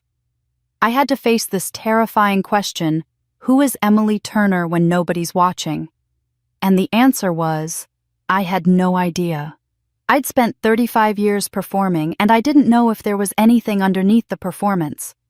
She reaches across the table not to touch me, but to push a thick stack of papers toward me. I see it's a manuscript bound simply titled, The Golden Cage Growing Up as the Favorite in a Toxic Family. I've been writing this in therapy. It's about being the golden child, about how being favored can hollow you out just as thoroughly as being rejected. About how conditional love destroys you whether you meet the conditions or fail them. My therapist says I need to make amends through action, not just words. So this is one of my actions. Maybe it will help someone understand that what looks like privilege can be its own kind of prison. I look at the manuscript, but don't pick it up yet. The second thing I'm doing, Emily continues, is donating what's left of my savings. It's $47,000, everything I have left after paying for this program. I'm giving it to a domestic violence shelter in Mom's name. It's not much, but it's all I have. I'm not doing it for credit or tax benefits or public relations. I'm doing it because our mother spent 30 years being abused, and I watched it happen and did nothing. This is me doing something even if it's 30 years too late. I finally speak. Why now? Why not 5 years ago, or 10 or 15? Emily meets my eyes directly. Because I wasn't ready. Because I was too comfortable in my cage to see it was a cage. Because hitting rock bottom was the only thing that could break through the performance. I lost everything, Elise. My engagement, my career, my reputation, my illusion of identity. And losing it all was the best thing that ever happened to me because it forced me to ask who I actually am and who I want to be. I look at my sister. Really look at her and see something I've never seen before. Authenticity. She's not performing contrition or manipulating for forgiveness. She's simply being honest about her failures and her attempts to do better. I accept your apology, I say slowly. But Emily, you need to understand something. We can't have the relationship we never had. We can't suddenly be close sisters who share secrets and inside jokes. Too much has happened. Too much damage has been done. But we can have a relationship based on truth instead of pretense. We can be two people who share DNA and trauma and are trying to become better versions of ourselves. Emily nods, tears flowing freely now. That's more than I deserve. It's not about deserving, I reply, and I realize I'm echoing what I learned from Robert from my own journey. It's about choosing who we want to be going forward. You can't undo the past, neither can I, but we can decide what happens next. The staff member in the corner glances at her watch, signaling that our visiting time is nearly over. Before I leave, I do something I haven't done since we were very young children, before the hierarchy of golden child and scapegoat was fully established. I stand up and walk around the table and I hug my sister. It's awkward. Our bodies don't quite fit together the way sisters' bodies should after years of closeness. It's brief, lasting only a few seconds. But it's real. It's not performed for anyone else. It's just two damaged people acknowledging each other's humanity. As I pull away, Emily whispers, "Thank you for not giving up on the possibility that I could change." I don't respond with words. I just squeeze her hand once, then let go. The staff member walks me back to reception. I retrieve my phone and walk to my car, but I sit in the parking lot for a long time before starting the engine. I think about Emily in that institutional visiting room, stripped of all the armor she wore for 35 years, trying to figure out who exists underneath. I think about how courage can look like weakness when it involves admitting you were wrong. I think about how some of the strongest people are the ones who were completely broken and chose to rebuild themselves into something honest, instead of something pretty. When I finally drive away, I realize that the silence Emily and I shared at the end of our visit felt different from any silence we'd ever shared before. It wasn't punishment. It wasn't performance. It wasn't weighted with unspoken resentments or calculations. For the first time in years, silence between us felt like peace. Not punishment or performance, but actual fragile peace. 6 months pass after that visit to Meadowbrook. Emily completes her program and is released to outpatient care. I hear through my mother that she's living in a modest apartment in Hartford, working at a women's shelter, attending therapy twice a week. She doesn't contact me, respecting the boundaries we established. I appreciate that more than she probably knows. Real change doesn't demand constant validation. Lucas and I are deep in the final stages of launching Hale Innovations when my phone rings at 7 p.m. on a Friday. Emily's name flashes on the screen. My first instinct is worry she only calls if it's important. "Elise, don't go to your car tonight." Her voice is urgent, breathless. "Stay in your office, lock the door, I'm serious." "Emily, what?" "Arthur Chen, the investor you outmaneuvered last year. He's planning to have you kidnapped tonight when you leave your office. I overheard his daughter talking about it in my therapy group. She didn't know I was your sister. Elise, they're waiting in your parking garage right now." My blood runs cold. Arthur Chen lost $50 million when I beat him to a clean energy contract he'd been pursuing. He's the kind of man who treats business losses as personal insults. I've had security monitor him periodically, but nothing suggested he'd escalate to violence. "How certain are you?" I ask, already pulling up my security system on my computer. "Certain enough that I'm standing in your lobby right now," Emily says. "Security wouldn't let me up without calling you first." I tell security to send her up immediately. While I wait, I call my head of security. "Scan parking level B2. Look for unauthorized vehicles, anyone who's been stationary for more than an hour." Then I call Lucas. "Get to my office, now. I'll explain when you arrive." Emily bursts through my office door at 8:30, her face flushed from running. She's wearing the uniform from the women's shelter. Simple scrubs, comfortable shoes, her hair pulled back practically. No trace of the Instagram influencer remains. "You can't leave the building tonight," she says immediately. "Rebecca Chen, Arthur's daughter, was on the phone during group therapy break. I heard her say her father hired people to grab you when you leave work. She said they're supposed to scare you, maybe hold you for ransom. She sounded excited about it, like it was justice." I'm already implementing lockdown protocols on my computer. "How did you get the details?" After therapy, I pretended to be interested, asked casual questions about her dad's business problems. She didn't know who I was, so she just vented. Said her father was paying some guys to teach you a lesson tonight when you leave around 9. Those were her exact words. My security chief calls back. Ms. Turner, we have a situation. White van, level B23 occupants. They've been parked there for 3 hours. No valid parking permit. When our camera zoomed in, one of them appeared to be holding something that could be a weapon. Call the police immediately, I say. Full lockdown. Nobody enters or leaves until SWPD arrives. I hang up and look at Emily, who's standing in my office looking simultaneously terrified and determined. You came here yourself. You could have just called. Your phone was going to voicemail. You had back-to-back meetings all afternoon. I saw your calendar when your assistant was trying to reach you. I texted. I called Lucas, but I needed to make sure you knew, and the only way to be certain was to come here. The building's lockdown alarm sounds not loud but insistent. Through my office window, I can see employees on other floors looking confused, checking their phones for emergency alerts. Lucas arrives breathless, and Emily quickly fills him in. We wait. The silence in my office is tense but not uncomfortable.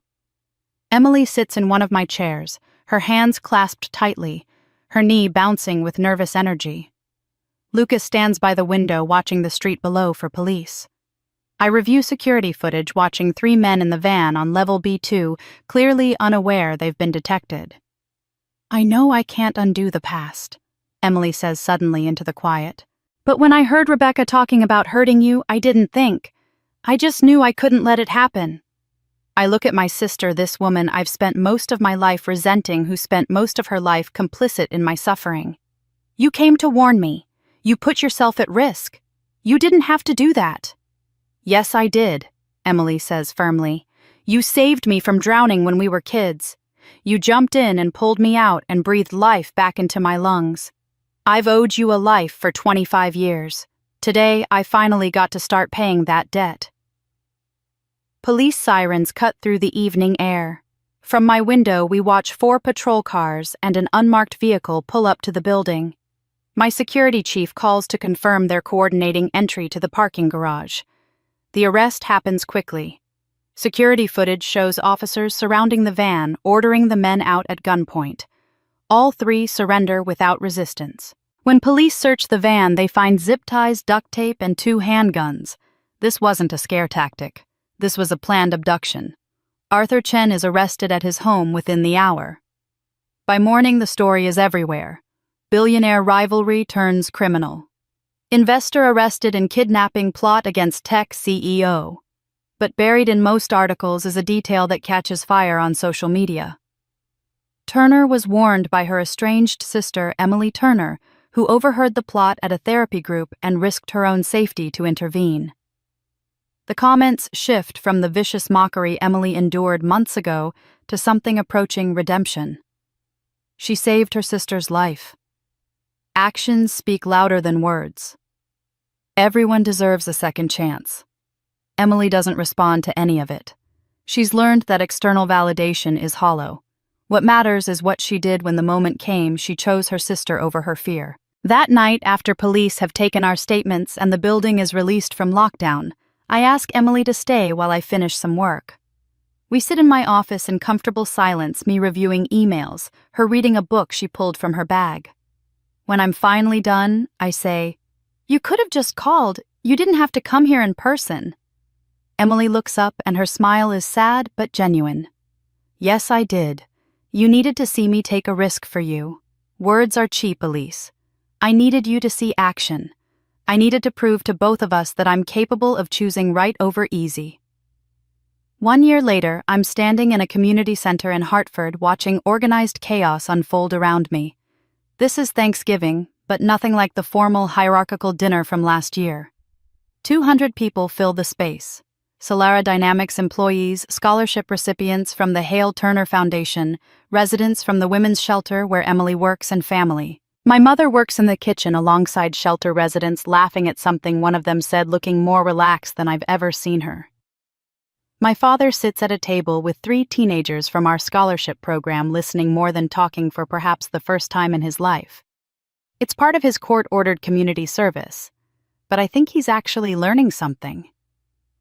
Emily sets tables with Lucas, the two of them having developed an unexpected friendship built on shared survival of the Turner family dysfunction. They laugh about something, and I'm struck by how much lighter Emily seems. Not performing lightness, but actually experiencing it. There are no assigned seats, no place cards, no hierarchy. People sit wherever they want. I end up at a table with my mother, Emily Lucas, and 3 scholarship recipients who remind me so much of my younger self, it's almost painful. One of them, a girl named Maria, tells me about her solar panel project for the science fair. I remember being her age dreaming of escape through innovation, and I realize that's exactly what we're giving these kids, not just money, but the knowledge that their minds are valuable. Before we eat, I stand to speak. I didn't prepare remarks because this isn't that kind of event. A year ago, I begin, and the room gradually quiets. I came to a family dinner pretending to be someone I wasn't. Tonight, everyone here is exactly who they are. Some of us are related by blood, some by choice, some just by circumstances that brought us together. But we're all here because we decided that the past doesn't have to determine the future.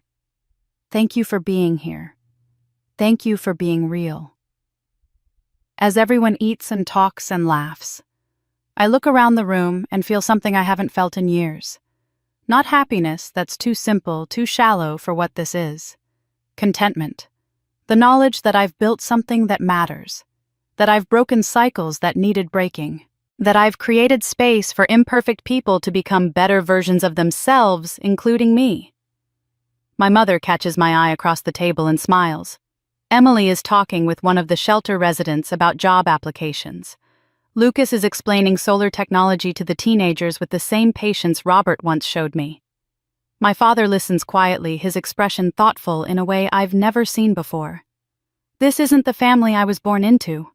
It's the family I built, messy, imperfect, still healing, but real.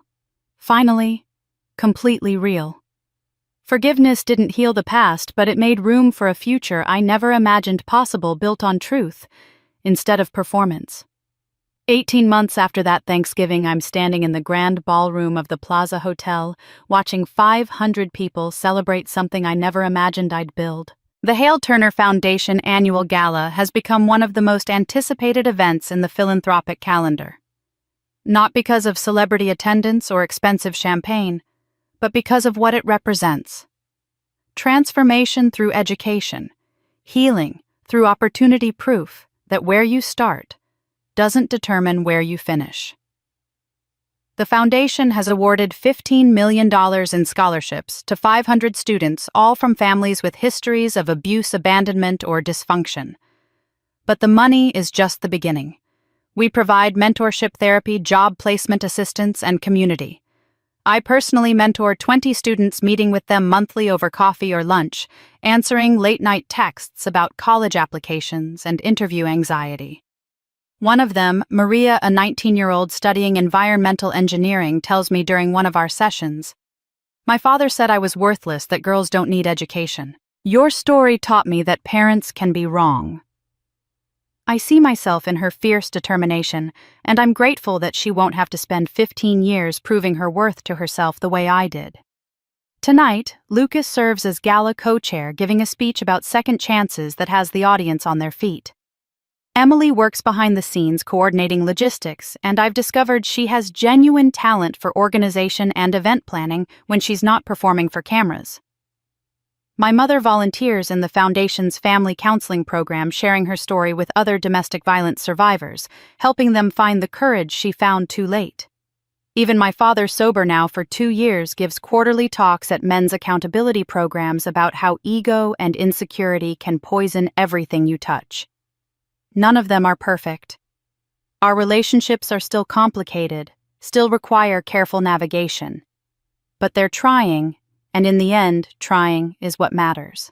The merger between Solara Dynamics and Hale Tech is complete. Hale Innovations is now valued at $5.8 billion, but the numbers are less interesting than what we're actually doing. We've installed solar panels in 5,000 schools in underserved communities, bringing clean energy and reduced costs to places that need both desperately. We've created a training program for formerly incarcerated people, teaching them renewable energy installation, giving them skills and second chances in tangible form. Lucas serves as COO while I remain CEO, and our partnership works because it's built on mutual respect and shared mission rather than romance. The media keeps trying to create a love story, Billionaires in Love, appears as a headline at least monthly, but we shut it down every time. We're partners in the way that matters most, shared values, shared commitment to building something meaningful that outlasts us both. Forbes ran a cover story last month titled, "The Company Built on Forgiveness: How Two CEOs Transformed Family Trauma into Business Innovation." The article quotes Lucas saying something that made me tear up when I read it. "Elise taught me that success isn't about beating your enemies. It's about making your enemies irrelevant by building something they can't comprehend." On the personal front, I've changed in ways I didn't expect. I started therapy 2 years ago not because I'm broken, but because even strong people deserve support in processing their histories. Dr. Kim helps me understand that healing isn't linear, that some days I'll still feel like that 22-year-old with a garbage bag of clothes, and that's okay. Growth doesn't erase the past. It just gives you better tools for carrying it. I'm dating casually, no rush, no pressure. Sarah Chen is a marine biologist who studies octopus intelligence and has never read a business article in her life. She once told me, "I like you because you're genuinely curious about cephalopods. Anyone who can run a billion-dollar company and still get excited about octopus problem solving is worth knowing." We go to aquariums and talk about things that have nothing to do with solar panels or quarterly earnings, and it's exactly what I need. I've reconnected with friends from MIT, people who knew me when I was cleaning laboratories and surviving on ramen. They celebrate my success without envy and remind me of who I was before the empire, before the foundation, when I was just a girl trying to prove she was worth more than $200. I host monthly dinners at my apartment casual gatherings, where we discuss books and science and politics and life. No networking, no performance, just genuine connection. Most surprisingly, I've started painting. I discovered it accidentally during a team-building retreat and realized I'm terrible at it, which is exactly why I love it. It's the first thing I've done in decades that's purely for joy rather than achievement. My apartment has several of my own abstract paintings hanging bright, chaotic, emotionally honest. When Lucas visited and saw them, he stared for a long moment and said, "These look like feelings." I replied, "That's because they are." He understood immediately. After spending our childhoods performing emotions we didn't feel and hiding emotions we did. There's something liberating about making art that's nothing but honest feelings splashed across canvas. Standing at this gala, watching scholarship recipients share their stories, watching my family contribute in their imperfect ways, watching Lucas talk about transformation. I realized the empire I built was never really about power. It was about proving that pain could be transformed into light, and that success is measured not in dollars, but in lives changed. 2 years after that first revelation, Thanksgiving has become something entirely different. I'm hosting it at my apartment this year, not the penthouse I once thought I needed, but a spacious, comfortable place in the West Village that actually feels like home. 20 people crowd into my living room and dining area, an eclectic mix that would have horrified the Turners of my childhood, my mother and father separated but civil. Emily and her boyfriend Marcus, a therapist. She met at a support group who sees her clearly and loves what he sees. Lucas and his Aunt Helen, the elderly woman who raised him after his mother died. 3 scholarship recipients who remind me daily why this work matters. Sarah, who's explaining octopus camouflage to anyone who'll listen. And Robert Hale's widow Margaret, whom I tracked down last year, and who's become an unexpected friend. The apartment is crowded, loud, imperfect. People brought dishes that don't quite coordinate 3 different potato recipes. No green vegetables, 2 pumpkin pies. Someone spills wine on my carpet. Emily's boyfriend accidentally knocks over a glass that shatters spectacularly. But instead of tension, there's laughter. Instead of performance, There's presence. My father helps me in the kitchen, and the awkwardness between us is still palpable. We don't have easy rapport. We probably never will. But he's trying, and that counts for something. He's been sober for 18 months, attending his meetings, doing his volunteer work. He looks healthier than I've seen him in decades.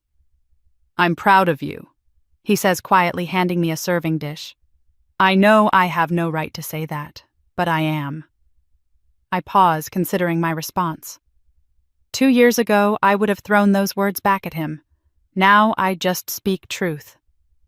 Thank you. But I need you to understand I didn't build this for your pride. I built it despite your lack of it. He nods, accepting this. I know. That's why it matters that I say it anyway.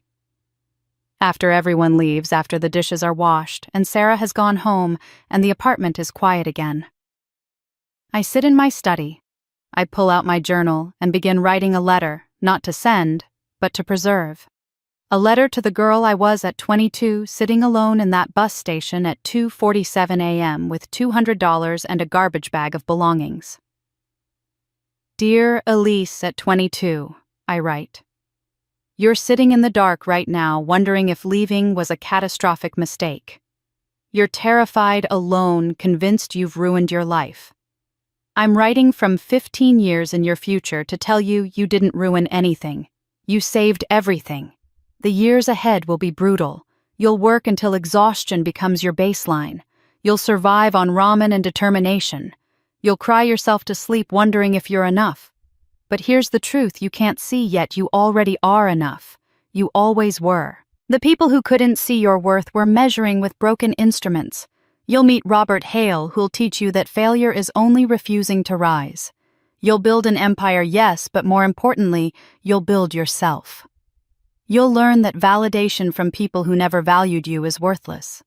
You'll forgive the unforgivable not for them, but because you deserve peace. You'll discover that mercy is power, that success is measured in changed lives, and that the best revenge is becoming someone who doesn't need revenge. The family that rejected you will return broken, and you'll give them something they never gave you a chance to grow, not because they deserve it, but because breaking cycles requires someone brave enough to choose differently. So sit on that cold bench, wait for that bus, take the scholarship, build the impossible life. Know that 15 years from now, you'll be exactly where you were always meant to be. With love, Elise at 37. I fold the letter and place it in my desk drawer next to the $200 check I never cashed, the one my father threw at my feet. These artifacts of my origin story, preserved not from bitterness, but from honesty about where I began. From the living room, I hear voices. Sarah and Emily talking about something, their laughter genuine. Lucas showing Margaret photos on his phone. My mother's voice relaxed in a way it never was during my childhood. Normal sounds. Family sounds. Not perfect, but real. I stand in the doorway of my study, literally between spaces, my private refuge on one side, communal life on the other. I've spent so much of my life in doorways, caught between worlds, between who I was and who I'm becoming. But tonight I'm not stuck. I'm choosing. One foot in solitude, one in connection, both parts of myself integrated and accepted. I take a breath and step forward into the light and noise and imperfect beauty of chosen family. Someone calls my name. I answer. The door to my study remains open behind me, not because I need to retreat, but because I'm no longer afraid of where I've been. The past is just the past now, not a prison or a wound, just the foundation of everything I've built. The poor, naive daughter never came back.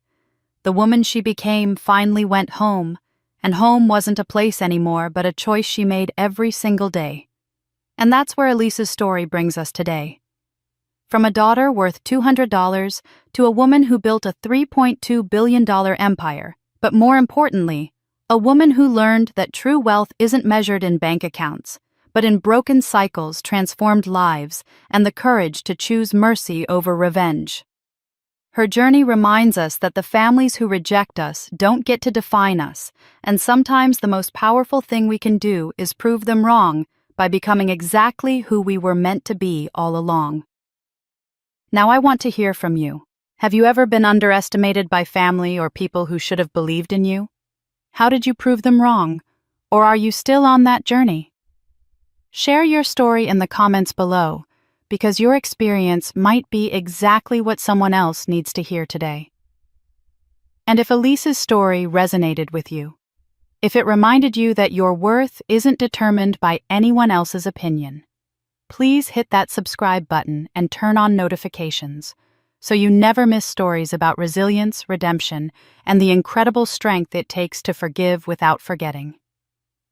Thank you for spending this time with me, and remember, you were never poor in the things that truly matter. I'll see you in the next story.